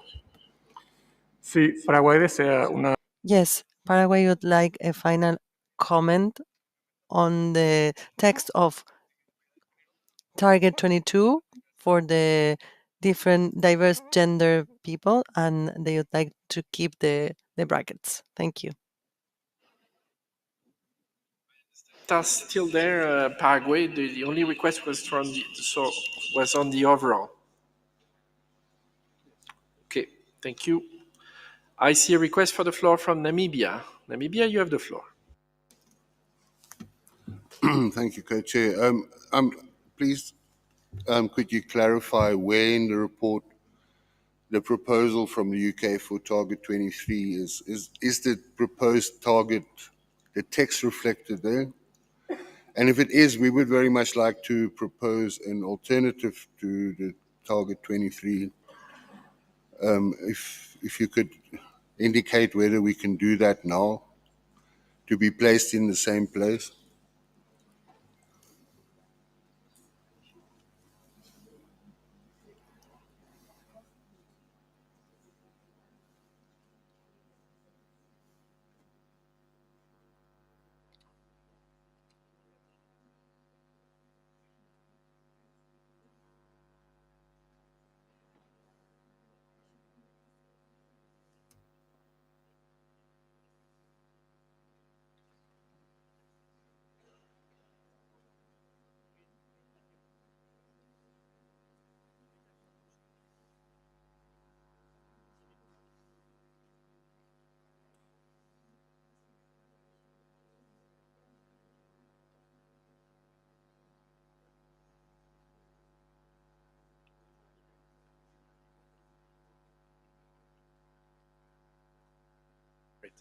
Thank you.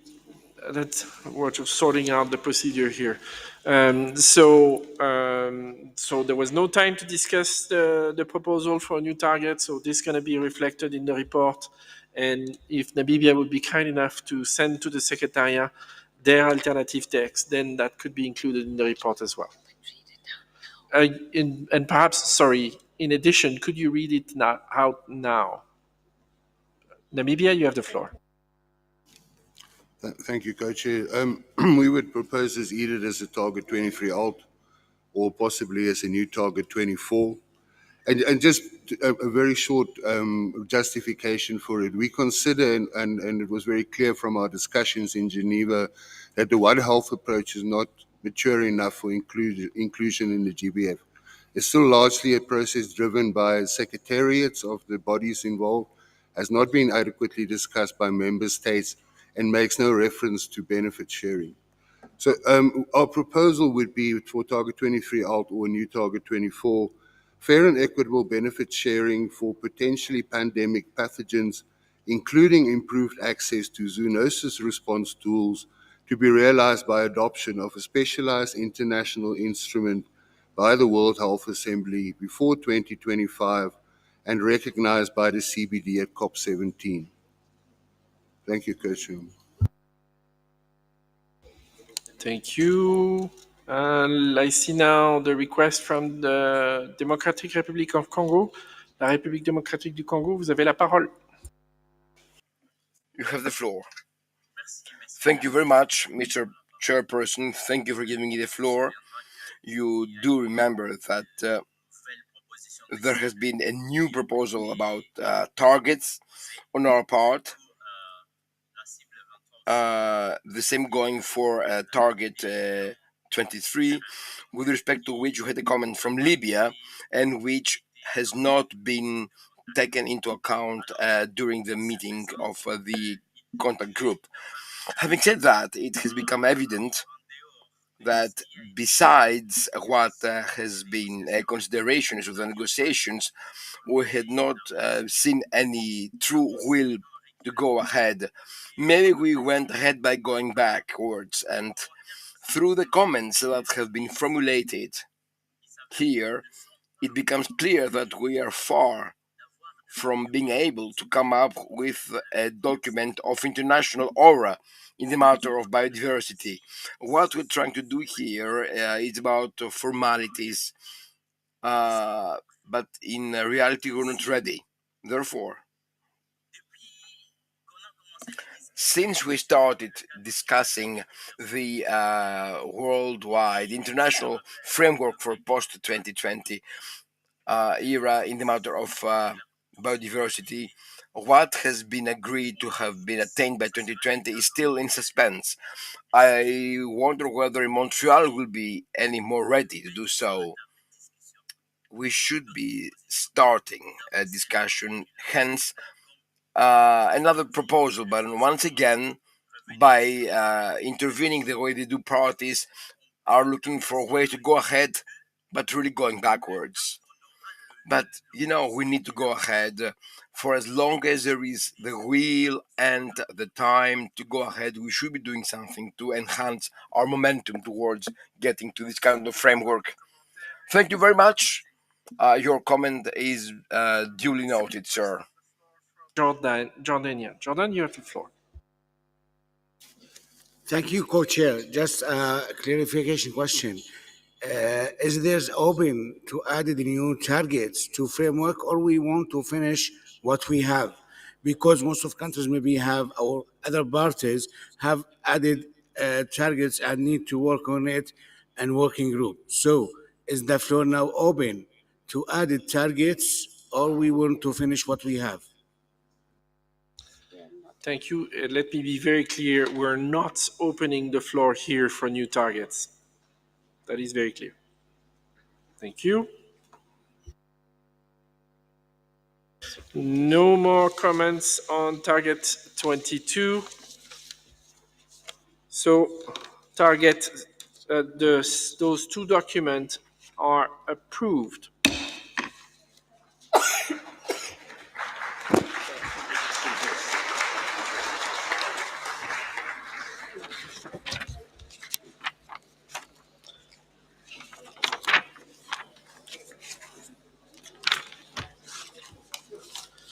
We are now turning our attention to CRP 7,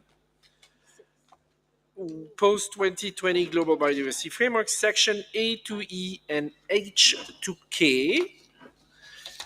We'd like now to ask Contact Group 6 for report. This contact group was shared by Mary-May Jeremy Modongaile of the Seychelles and Ms. Carolina Casares of Canada.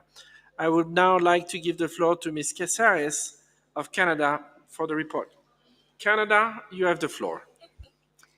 Thank you, co-chairs. I am pleased to present to you, on behalf of my co-lead, Ms. Mary-May Jeremy of the Seychelles, and myself, a report on the proceedings of Contact Group 6, which met 5 times between 21 and 25 June, and considered sections A to E, H to K, including B bis and milestone B3 and B4. At the outset, we would like to thank all participants in the contact group for their constructive contributions, flexibility, and spirit of compromise. I would also like to thank the observers that participated in the group and to those parties that supported their interventions. The contact group spent the first 2 sessions discussing sections H, J, and K.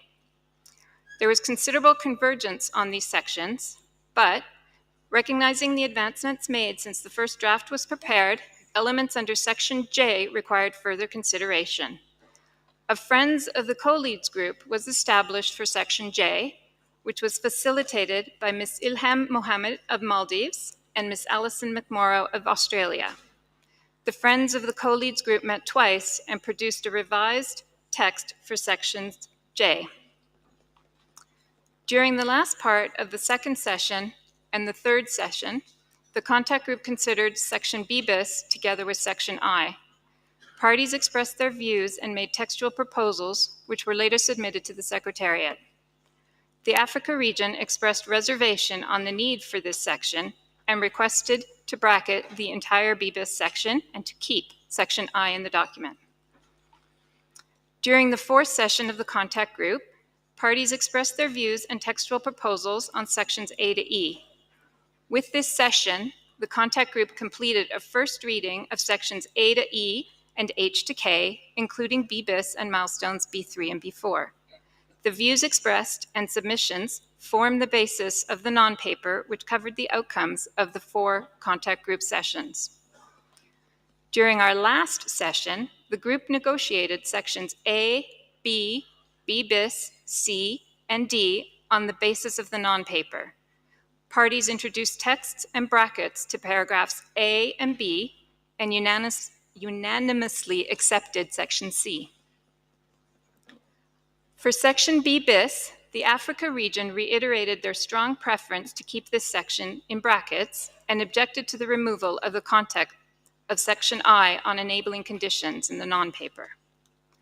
After some deliberations of divergent views, the co-leads requested a small group to discuss and propose a way forward for these sections to the co-chairs and the Bureau. Following the report back, the contact group proposed to the co-chairs and the Bureau a process on the way forward for these sections. Regarding the content of BBIS, the contact group agreed to retain BBIS section under a different title, such as Elements to Guide Implementation, import and adapt the principles from Decision 14/34 to support implementation of the Global Biodiversity Framework, bring back Section I on enabling conditions in its original form, Draft 1 text, and seek reassurance that parties will be allowed to add other elements under Section B bis or Section I for further consideration. For Section D on theory of change, some parties were of the view that a revised graphic representation of the theory of change would be needed and suggested to keep the text in this section to a minimum. During the consideration of the non-paper, this section included a revised graphic representation of the theory of change as proposed by South Africa, and it was bracketed with some parties questioning the need, value added, and placement of this section. For Section E on vision and mission, the contact group negotiated the 2030 mission starting from the text from OEWG3. The discussion resulted in 5 alternate versions of the mission. Sections H, I, and K were not negotiated due to limited time. With this session, the contact group completed its mandate and prepared Conference Room Paper 7 for the consideration of this plenary. In conclusion, my co-lead and I would like to once again thank all participants in the contact group for their efforts throughout our sessions. We would also like to thank the Secretariat staff who supported our discussions, as well as the co-facilitators who supported the discussion of Section J, and the technicians and moderators working behind the scenes to make sure that our discussions could happen in an effective manner. Thank you, co-chairs. Thank you, Canada. We've heard your proposal and we'll take it into account in preparation for COP15. Secretariat, do you have comments to make? Thank you, Co-Chair. So CRP 7 in other languages will be available shortly. Thank you. Thank you, Secretariat. We'll now get into comment on these documents, and we'll, as we've done in the past, do it by section. So any comments on section A? Zambia, you requested the floor. Thank you so much, Co-Chair. I think we have identified a typo on the second paragraph. We're supposed to read wetlands. Thank you so much. The last sentence of the second paragraph.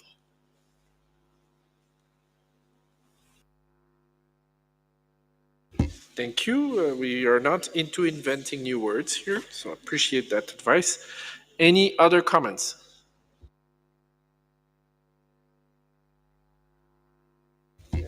Thank you. European Union, you have the floor. Thank you very much, Mr. Co-Chair. First, we would like to express our deep appreciation for the work that has been done in this contact group and the leadership of our co-chairs. The section H2K, and this is what I will be referring to, are essential for the implementation of the framework, and we welcome the fact that we finally had a chance to discuss them in priority in this meeting. We also would like to welcome the 2 friends of the chair we had on section J that provided an excellent opportunity to discuss in detail the responsibility and transparency mechanism, drawing on the good discussions that we had in the implementation workshop.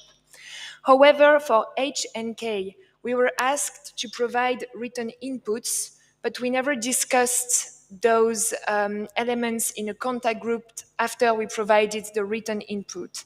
So as indicated quite clearly in the CRP 7, so we are fine with this, but although still, we would like to bracket the whole paragraph H and the whole paragraph K for further discussion at COP.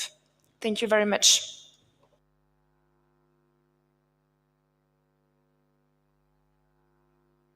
Okay. So thank you. So we will do it. European Union. I would be glad if you could pay some attention. So this was about paragraph A, alpha. So we take note of your comments on the other ones, but let's try to, can you work with me? So don't intervene back on H2K. Your point is taken, but we're now on A. Any other comments on A? Okay, let's move on to section B.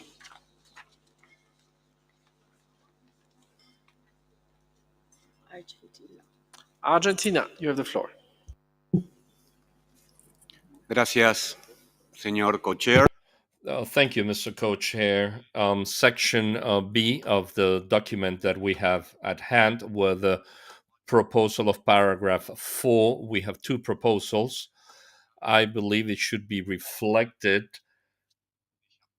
a chapeau for paragraph 4. So the alternative for Alt 1 should be chapeau. That's how the proposal was presented. So we would very much appreciate it if it was reflected in such manner. On paragraph 5, we would like to include the...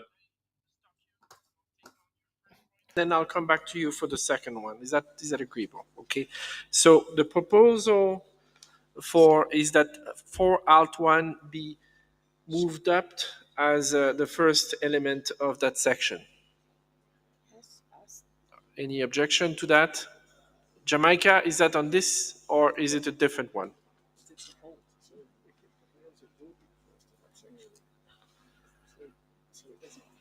We don't have to change.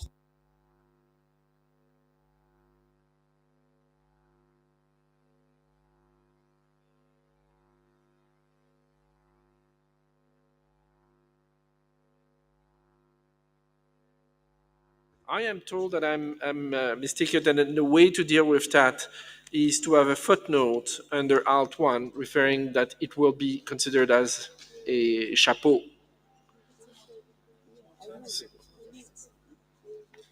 So, is that agreeable to Argentina?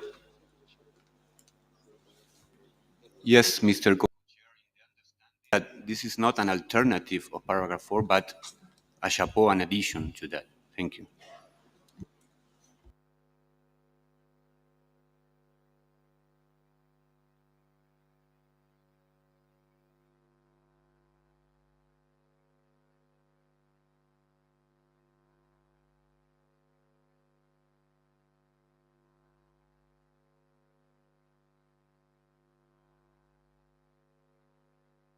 So there seems to be Argentina. There seems to be some misunderstanding here.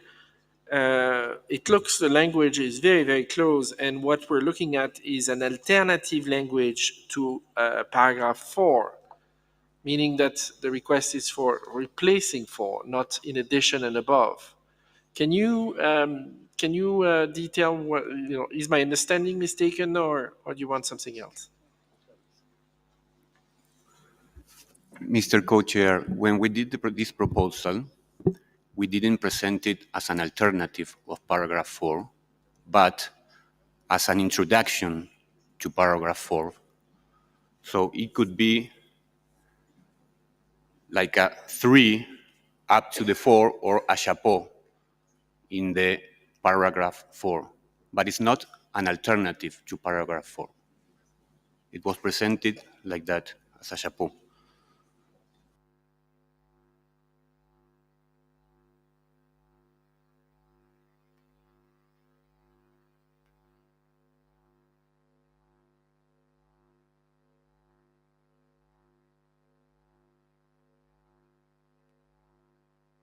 All right, so now I understand, and so it will be introduced over as a 3 bis. Oh, Argentina, you have the floor. When I referred in Spanish, I was talking about 4 Alt 2. Thank you. Thank you. Perhaps that's clarified. Thank you. Language is always playing tricks to us. Okay, now I understand. Okay, so we'll move 4Al2 up, and it will be numbered 3 bis. I see agreement. Jamaica, I see you requesting the floor on this issue. Thank you, Mr. Chair. Not on this issue, but something related to 4. So I'm not sure if I should. If I can, if you can be patient for Sure. a second, we'll finalize this one and I'll come back to you. So 4Al2 become 3 bis. Any objection? All right. So the floor is back to Jamaica. Jamaica, you have the floor. Thank you, Mr. Chair. Mr. Chair, while we were in the contact group, we pointed out that there were some elements of 4 Alt 1 and paragraph 6 and paragraph 15 in B bis, which were very similar.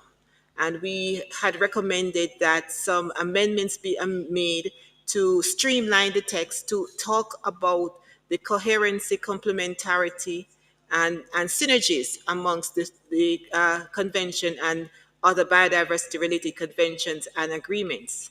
Mr. Chair, in that regard, so that we can advance our work when we next meet, we would like to have a footnote placed somewhere in the text to indicate that there is some replication, duplication in the text on this particular issue amongst these 3 paragraphs, and that they should be dealt with in one place, which we are to yet to decide, Mr. Chair, but we did mention that in the contact group.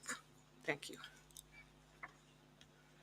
Thank you. So if I understand well, we could put a reference to footnote on paragraph 4, Alt 1, 6, and 15, referencing to potential duplication. Yes. Yes, Mr. Chair. Okay, I see a request from Bolivia. Bolivia, this is a comment on this issue. BBs. It's okay? Please go ahead. Gracias, co-chair.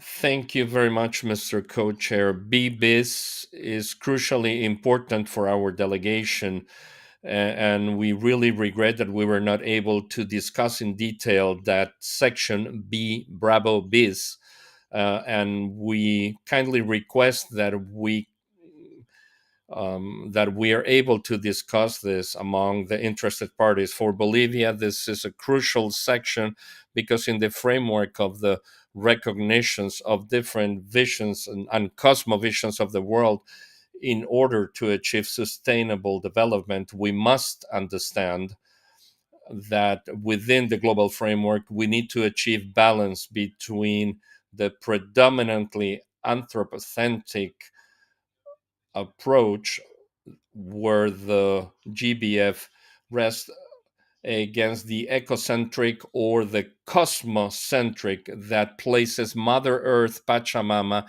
in the midst, because all of us deal with Mother Earth. So we really request that we're able to open this for an in-depth analysis of many countries that are interested, just like Bolivia is. Thank you very much, Mr. Co-Chair. Thank you, Bolivia. I heard your comments, but I didn't hear any objection to the footnote between 4 Alt 1, 6, and 15. So I have several countries on on my list here. We're talking about the Jamaica suggestion of a footnote. If you have comments on other part of the text, please remove your request for the floor. Je reste avec la République démocratique du Congo. I see that the Republic of Congo wishes to take the floor. The Democratic Republic of Congo, please.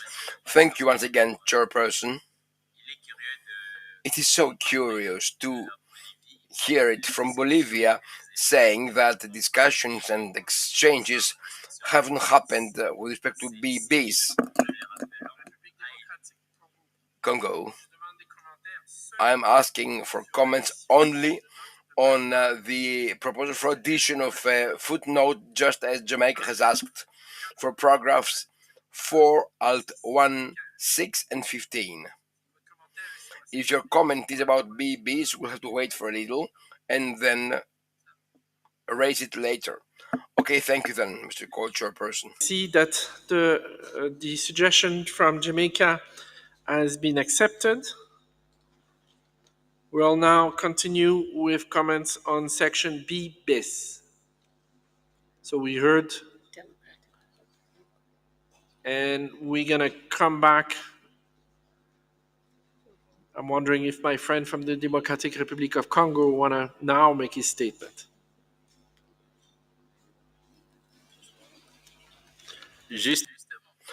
Precisely, Mr. Chairperson, thank you very much for giving me the floor. As a matter of fact, this issue has been raised and even negotiated, and together we discovered there are many documents where we can find phrases and formulations, just as there is content that has been raised as of section E. And it was proposed that the elements of this section of bis that are relevant might be considered for integration in section E. This is what we really decided and what we agreed. Thank you very much, Mr. President. Thank you very much, Congo. Federation, you have the floor. Спасибо, господин сопредседатель. Thank you, Chair. First of all, I would like to congratulate all the delegations and participants of this meeting who participated in the discussion of what to do with this section B bis, and we arrived at a good compromise solution at this point on several steps on which Madam Co-Chair of the Contact Group has just reported. Just to add some aspects to what Madam Co-Lead of the Contact Group presented, which, as we understand, were not reflected in the document. What was important that under the discussion in the group of countries, we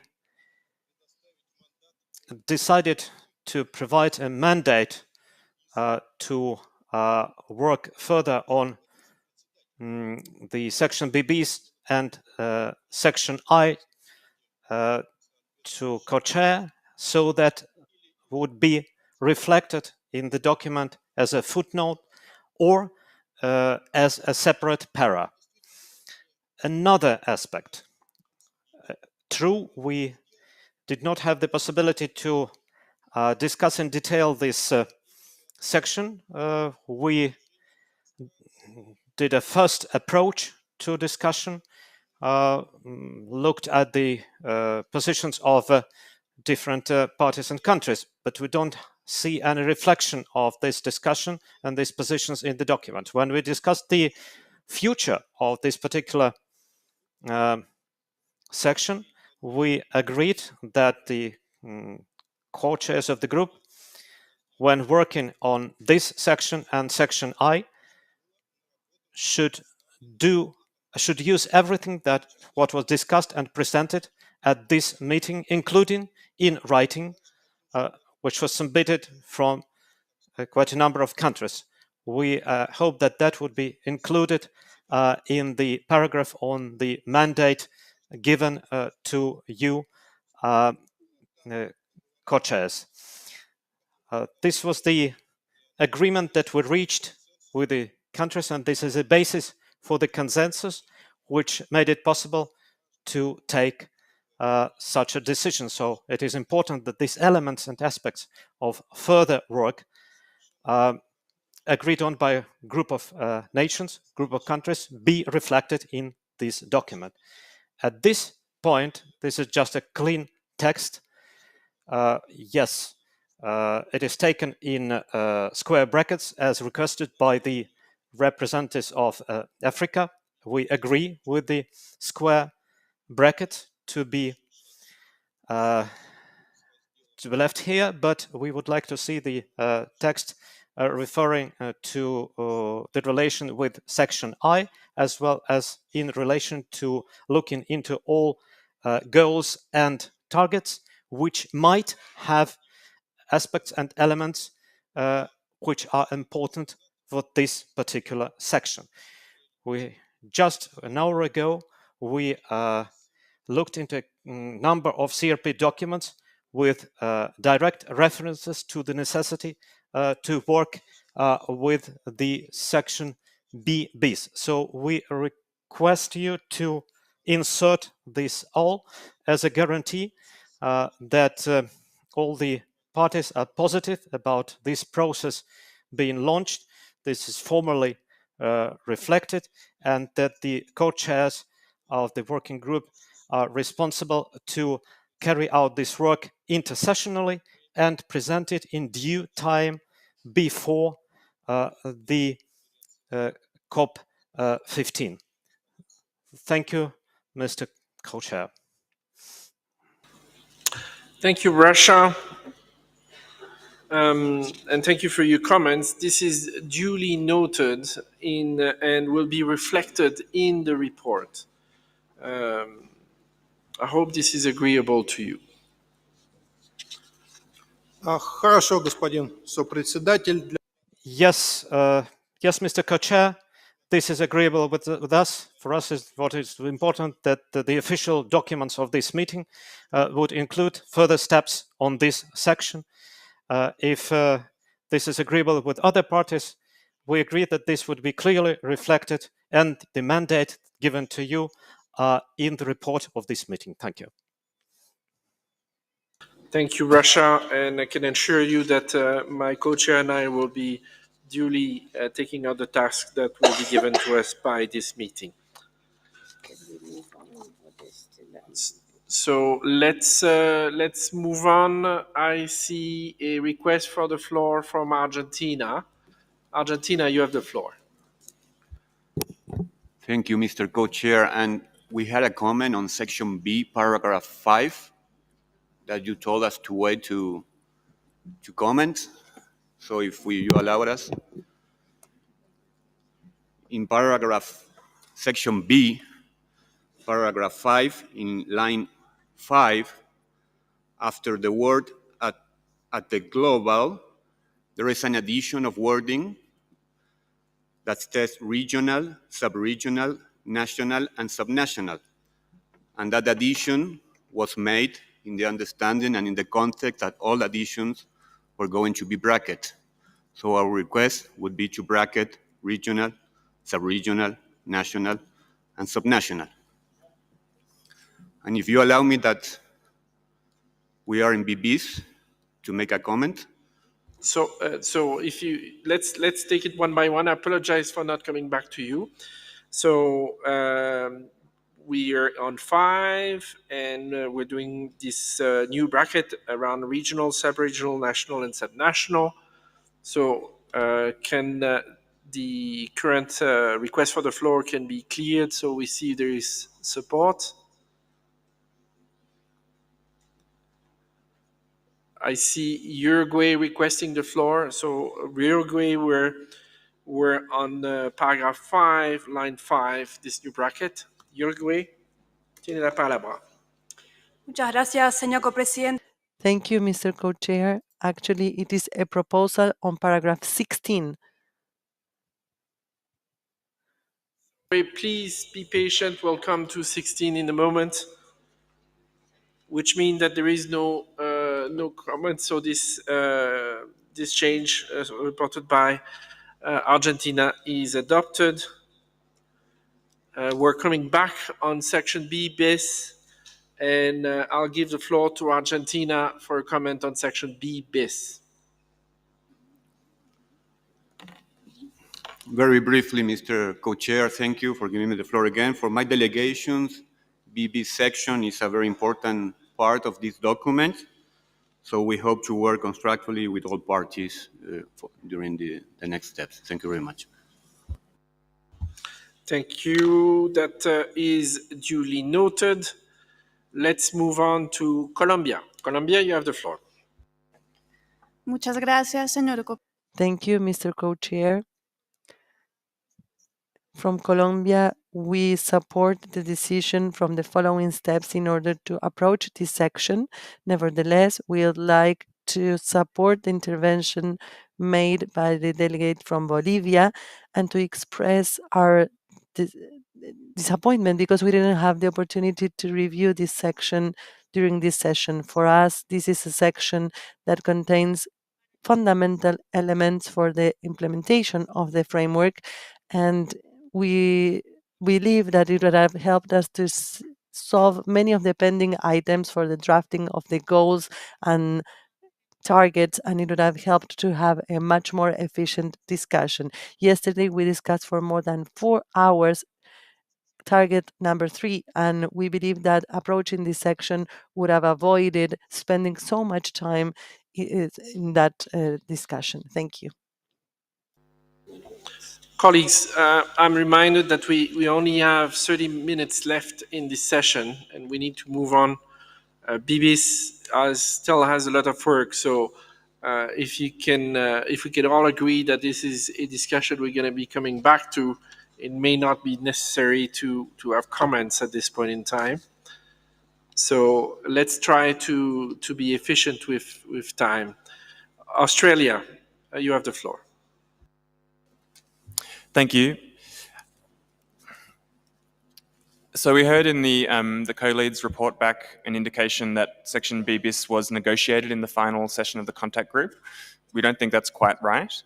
As Russia outlined, instead there was a discussion about process. It was very clear to us that discussion about process and agreement that there should be some intersessional work included agreement that there would be an opportunity to provide written comments. We won't go into the many comments that we have to make on Section BBIS now. We refrained from providing written comments during this meeting on the understanding that that opportunity would be given to us intersessionally. So we just appreciate clarity that will in fact occur and will be reflected in the meeting report. Thank you.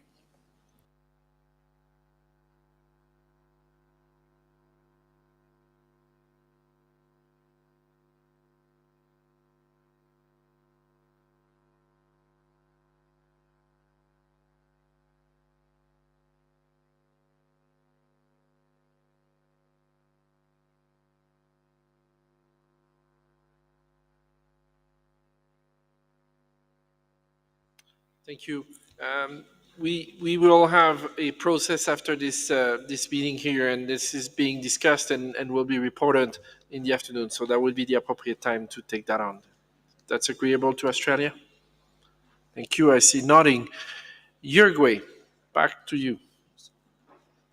Uruguay, you have the floor. Gracias, señor copresidente. Thank you, Mr. Co-Chair. We share the comments made by Argentina and Colombia. Our comment was a small detail, but we believe it is relevant. Maybe it's possible to include it today, but on paragraph 16, we believe that there is a lacking mention to ecosystems. We would like to state this, and if it cannot be included right now, we will send it in writing, submit it in writing later. Submit. Can you tell us where you want that included, please? Sí. Es en el párrafo. Yes, on paragraph 16,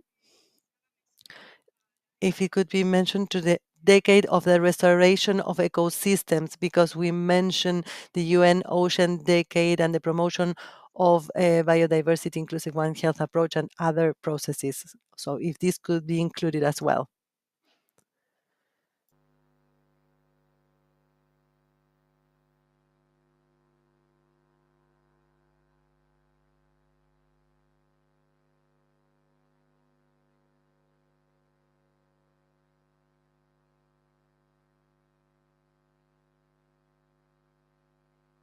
Okay, so we are suggesting that this addition be made. Any objection to that? Thank you. European Union, please, on this addition. Thank you very much, Mr. Co-Chair. No objection as such in principle, because we're going to review the paragraph anyway. I'm just a little bit concerned about taking up comments on a text that was not discussed, because then I guess many parties may wish to add things. Just a bit of caution also in view of time. Thank you. Thank you. I have some sympathy for that sentiment.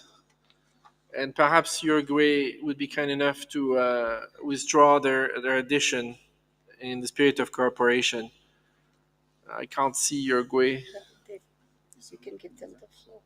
Please take the floor. Yes, of course, we will send it in writing. No problem. Thank you.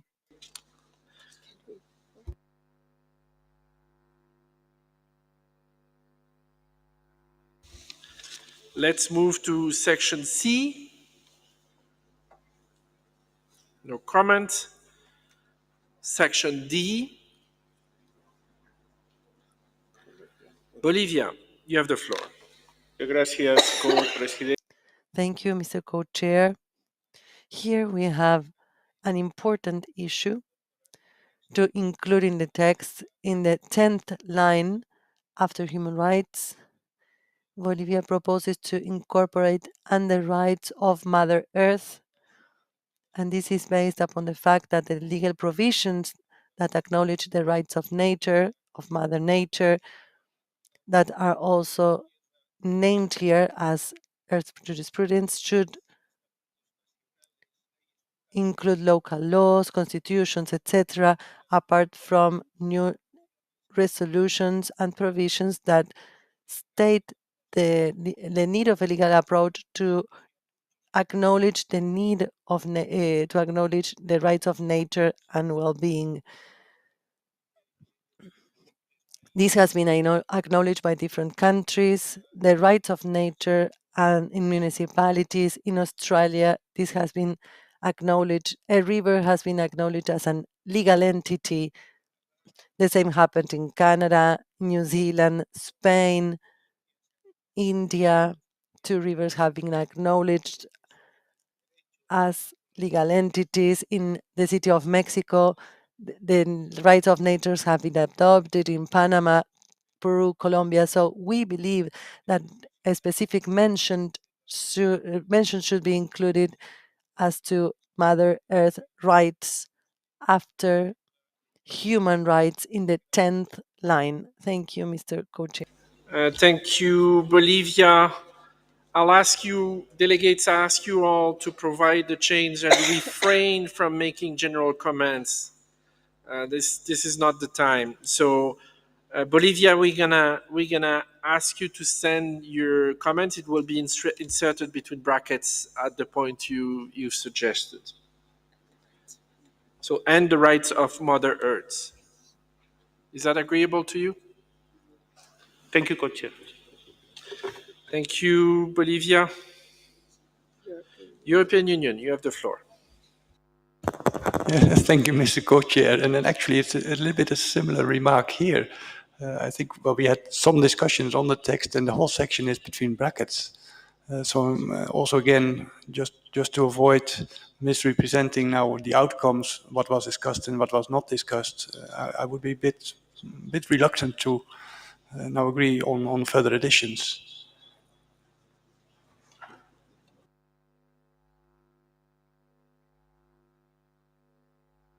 So our understanding from what happened in the contact group is this was discussed.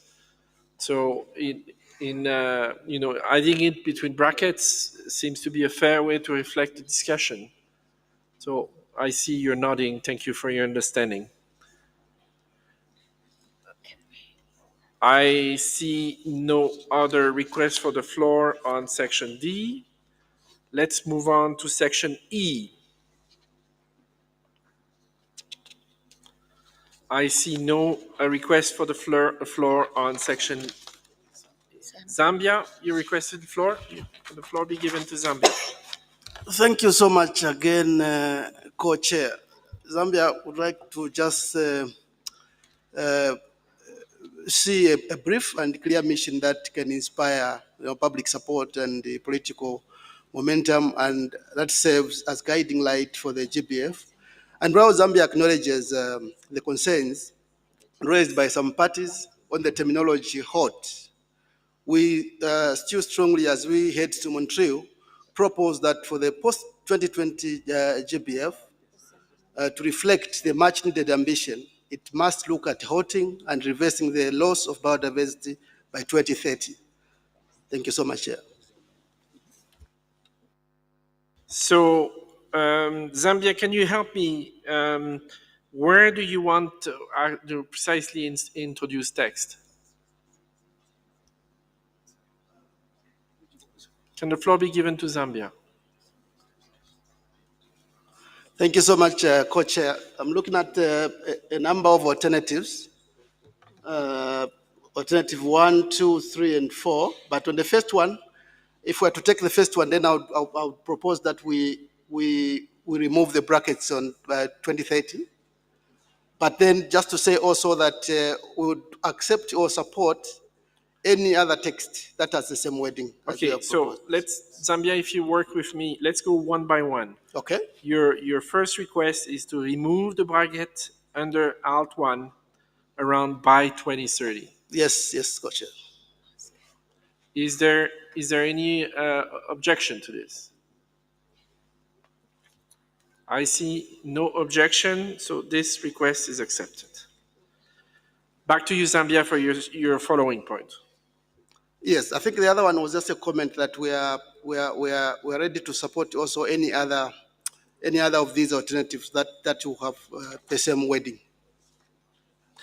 Thank you. Your comment is duly noted. Thank you.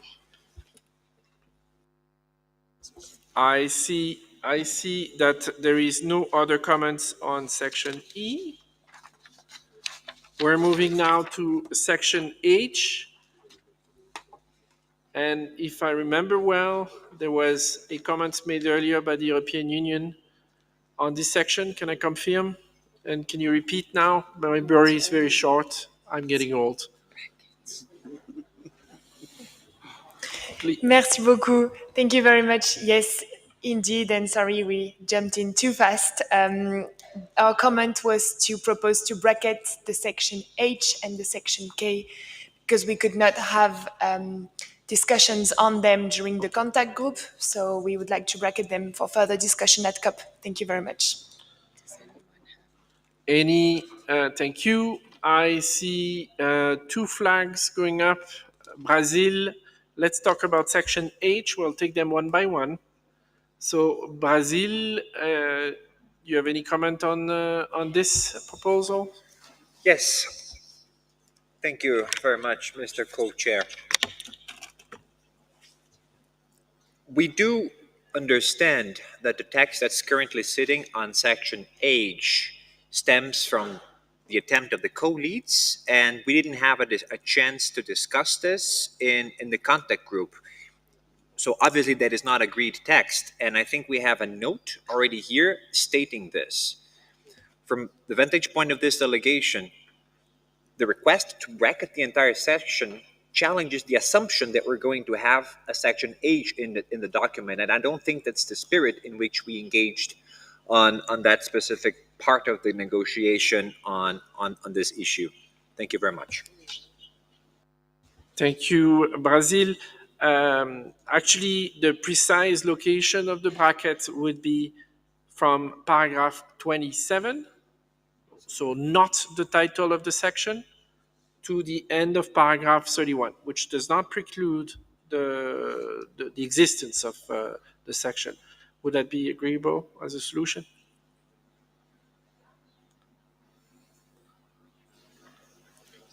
Thank you, Co-Chair.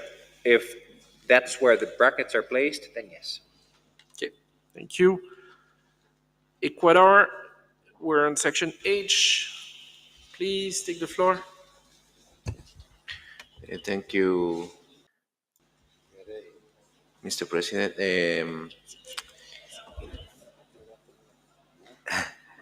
Hay una parte. There is a section that we support for the inclusion of a section in section H that has not been considered. there's a small inclusion of text. I don't know if now is the time or if we have to submit it in writing. Thank you. Has not been negotiated at all, so we're not going to start that. So the best maybe to provide those comments in writing. Is that acceptable, Ecuador? Sí, de acuerdo. Muchísimas. Yes, we agree. Thank you. Thank you. You have the floor.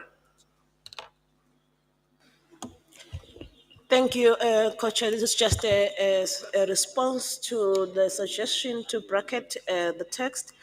My understanding is that we did not have time to look at this text, but that doesn't mean that we have already agreed on this text. So we question the intention, and as a matter of procedure, we do not understand why we have to bracket text, because we do have some text in this same document that has not been considered, but it has not been bracketed. So as a matter of procedure, we would like to hear some form of clarification in terms of the procedure that we would like to take.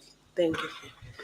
Thank you, Eswatini, and that's very useful. So the bracket means that the text that is coming from Geneva is not agreed. It does not indicate that you have to agree to this particular text when the time comes from the negotiation. So it's a matter of capturing the current state of the text, and it does not preclude any change to that text in a future negotiation. So rest assured, the time will come where you can negotiate that, include or remove whatever you will feel it's appropriate. Is that I see you lower your flight, so can I take it that is a satisfactory explanation for you, Eswatini? Okay. Thank you, Eswatini. Eswatini, you're requesting the floor. Perhaps I misunderstood. Thank you, Chair. Maybe the other way of doing it is to provide a footnote instead of bracketed. So, Eswatini, there is a note at the front explaining that this is based on the first reading was not negotiated during the contact group session. So perhaps that is accomplishing what you're looking for.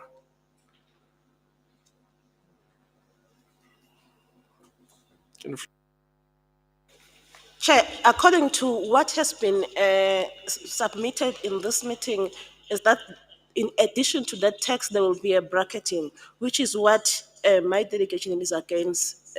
But if that text is there and there is no bracketing of the text, I think that is okay in our regard.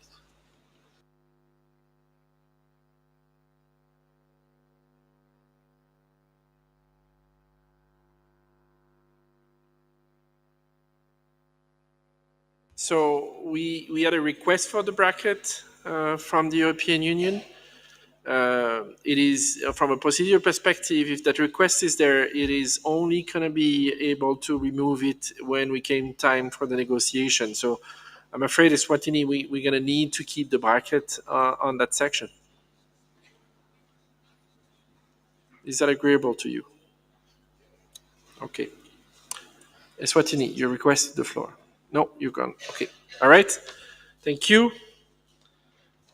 This completes section H. Let's move to section I. And Restaurant Federation, you're requesting the floor. You have the floor.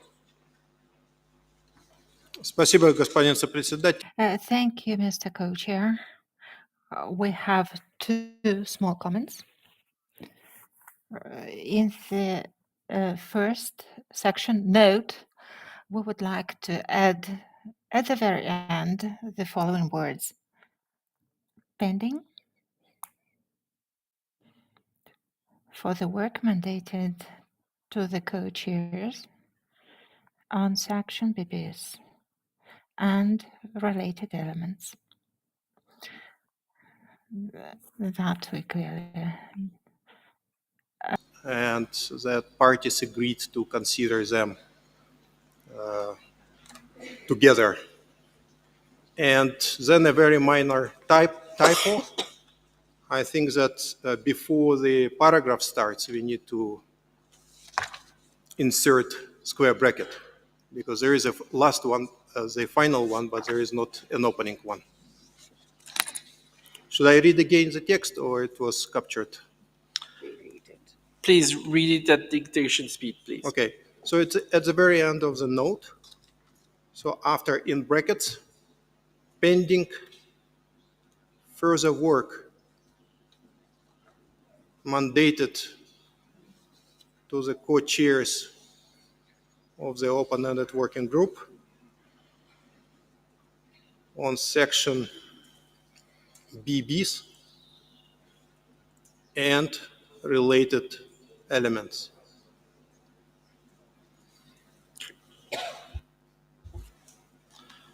Thank you. So we've got your suggestion for an addition at the end of the note at the beginning of paragraph 32.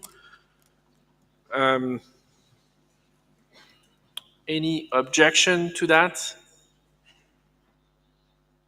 I see none. And then Eswatini, please, you take the floor. Thank you, Co-Chair. In my understanding of Russia's inclusion is immediately after brackets in the Italic text, and our understanding was the reinstatement of Section I, while we have an intersessional process, not necessarily that its existence is pending any discussions of PBs.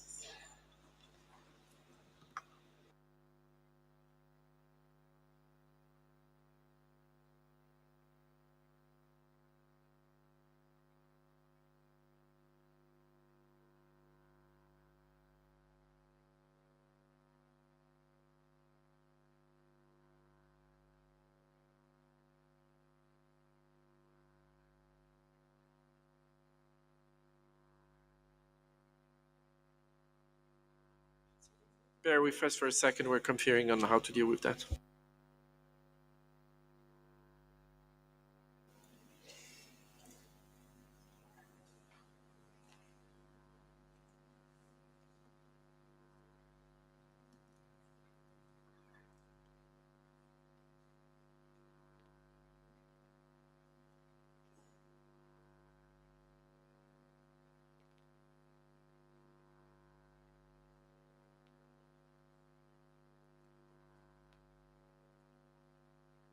Co-chair, did you give me a floor?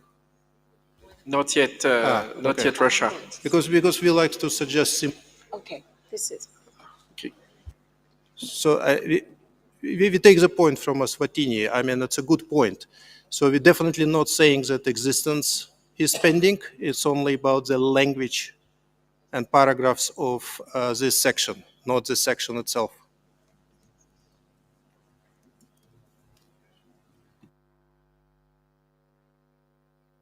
All right, so the suggestion would be to move the first bracket from the implementation to the beginning of 32 and change your addition to content pending further, etc., etc. I see nodding from Russia, but I need to have Eswatini. If you want me to repeat, I'll be happy to do so, Eswatini. Can I have a repeat, Chair? Okay.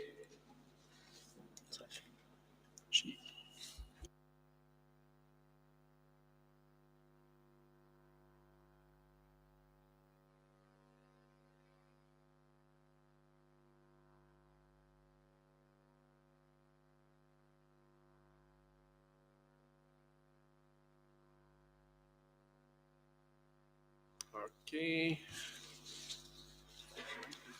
Yeah. Eswatini.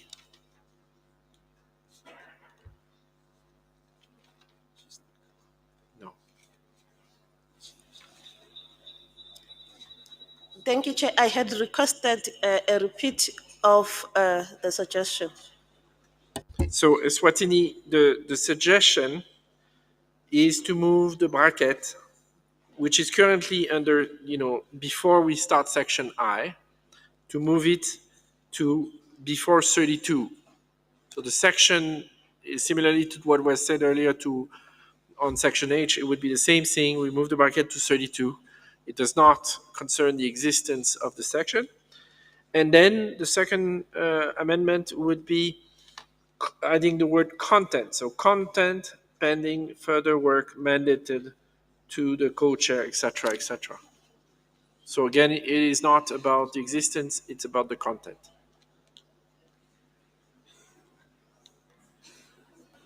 That's acceptable, Chair. Thank you very much, Eswatini. I do not see any other requests for the floor on section I.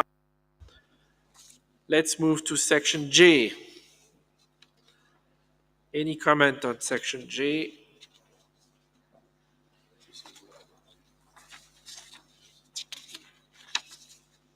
Let's move then on to section K, and I'll save some time for our European colleagues, and I think they will be asking that a bracket be put before paragraph 41 and at the end of small g. Is that correct, European Union? Yes, I think I get it. I'm not that old. So let's see if anybody else has any comment. Section K is approved, which completes the review of this CRP. Yes, this CRP is approved. This completes this item. I will now turn to Francis for the following one.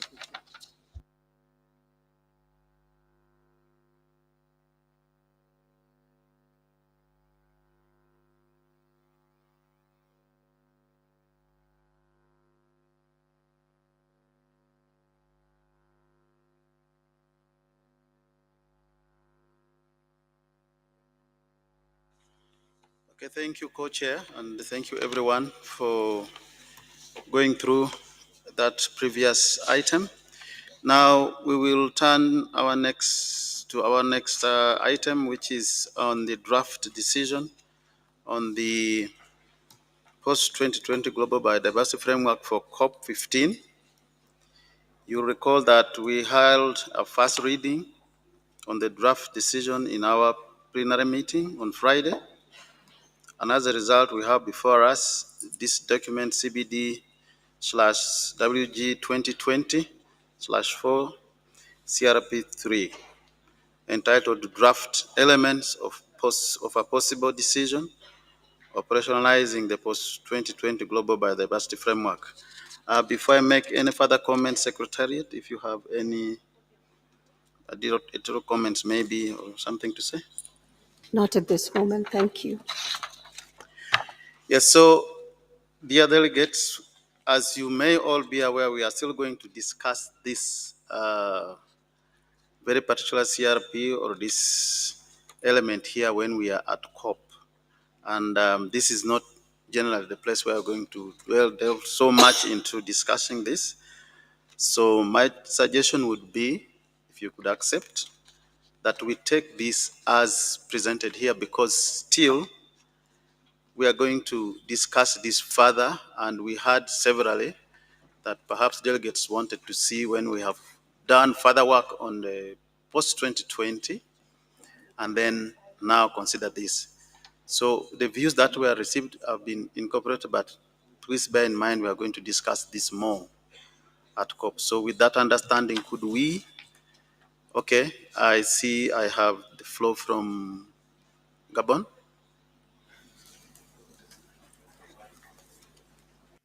Please. Okay, then in this case that I see we have got comments coming in or views coming in, we shall then go section by section, please. So Thank you. Yes, Gabon. Thank you, Mr. Co-Chair. My intervention is regarding the group discussion we have in CR5, sorry, on the fact that the outcomes of the international work on this DSI will be transmitted to COP for consideration along with the elements of the draft decision on DSI. So there are missing elements on a para. It's on paragraph 3 of the chapeau. No, he's in the wrong document. Gabon. Yes. Are you with me on the same document? This is CRP. Oh, sorry. You're on a different one. I think you are ahead, yeah? Okay, sorry. Okay.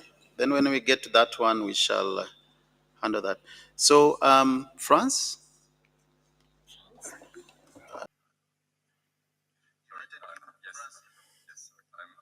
Of the European Union, actually.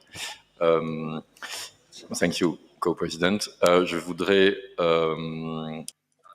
would like to indicate, just as we said that was the last plenary we had, that the European Union wishes to transmit comments in writing in the matter of this specific draft decision.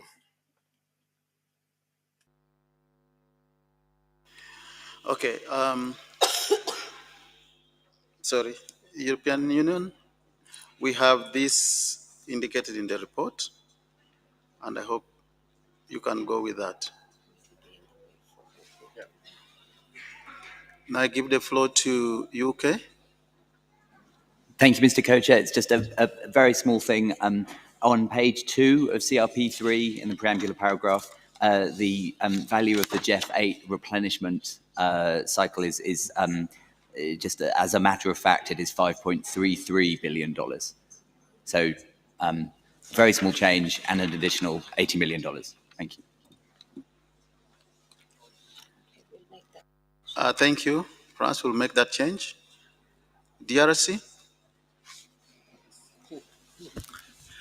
Merci. Thank you very much, Mr. Co-Chairman. Hopefully, when it comes to this document, the opinions have already taken stock of, and the rest will be transmitted in writing, meaning that we may also opt for your first proposal to maintain the text as it is right now. Thank you very much. DRC? Namibia?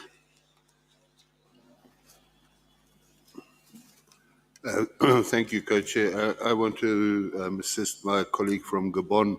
I think he was in the right document. He just didn't use the right word. So the change we introduced at the end of the third preambular paragraph, that noting also the outcomes of the first, second, third, and fourth meetings of the open-ended working group on the post-2020 GBF, we would like to add there and the intersessional work conducted on digital sequence information on genetic resources. Because there will be further work after the end of this meeting, and we believe that the COP would need to take note of that when it makes its decision on operationalizing the GBF. Thank you, Chair. Thank you, Namibia. I think that makes sense.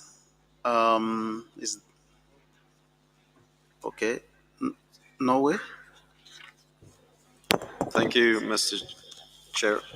Just to note that here several parties sent in comments and changes to the document, while other parties decided not to, I believe. We were one of those parties that sent in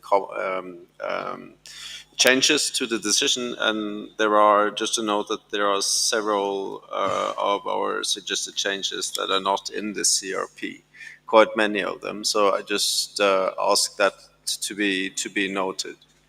Thank you, and that it will be checked, because I think there are many changes that hasn't been implemented in the actual document. Thank you.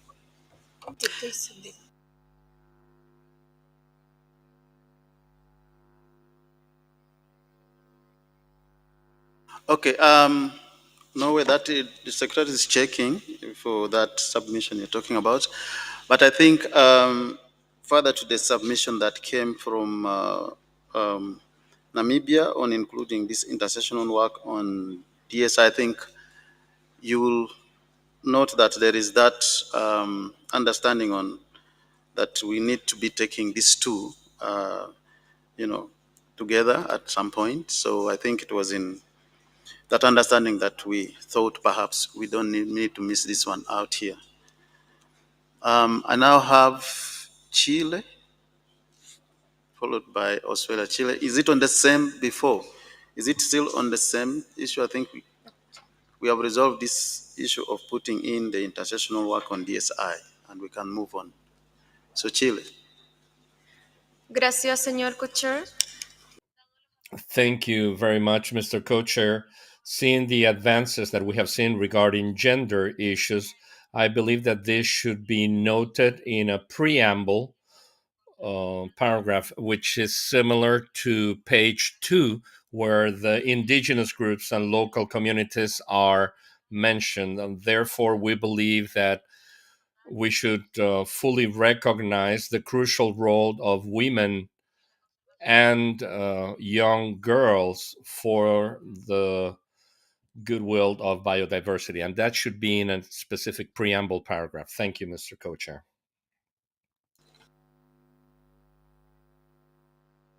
Just 1 minute.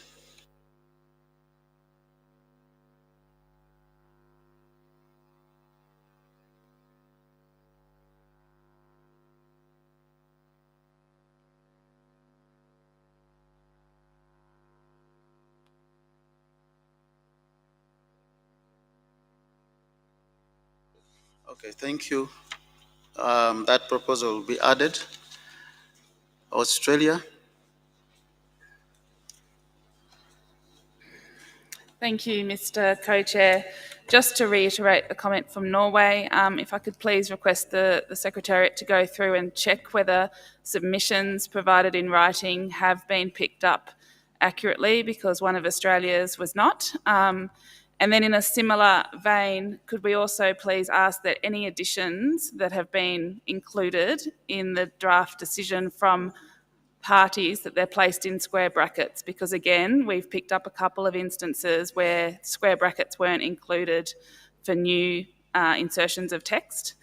In the interest of time, I don't think it's worth going through in plenary, but please request that you double check what the submissions were and address that in the next version. Thank you.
All right, thank you. Sometimes we have to consult here to make sure that we are all on the same page when we are getting back to you. So for Australia, Secretariat is looking at your submission, and I think they will address it.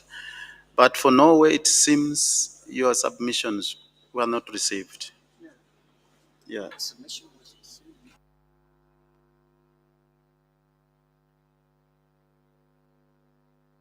Okay, sorry, Norway, I'm being corrected a little bit that the submission was not as specific, it was general. That it was general. So maybe, again, they will have to look at it, but it seems you submitted something that was not as specific.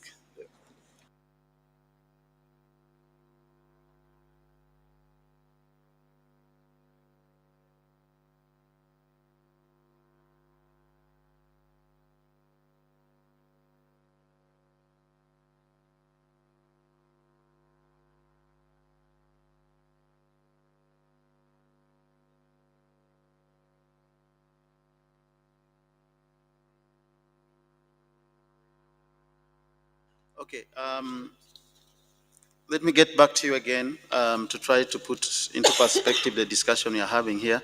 So aware that we are having some submissions that are still being looked into, and others we have said maybe was not as explicit. So as part of the communication I'm going to hear later on, there will still be that request for submission. So I think we shall handle it at that stage. I now have Bolivia. Thank you, Chair.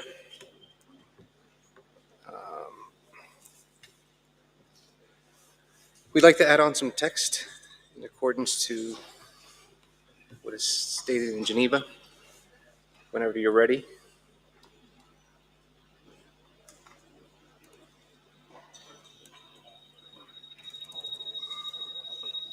Just a moment, Secretary.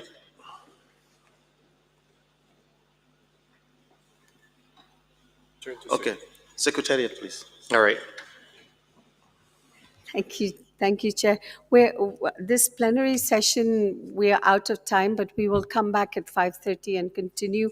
I have taken a picture of everyone who's on the list, and we'll go from that list on this document. Thank you. Yeah, so let's break off until 5:30, and please keep time because I think we may have to go a little bit into the night. Thank you.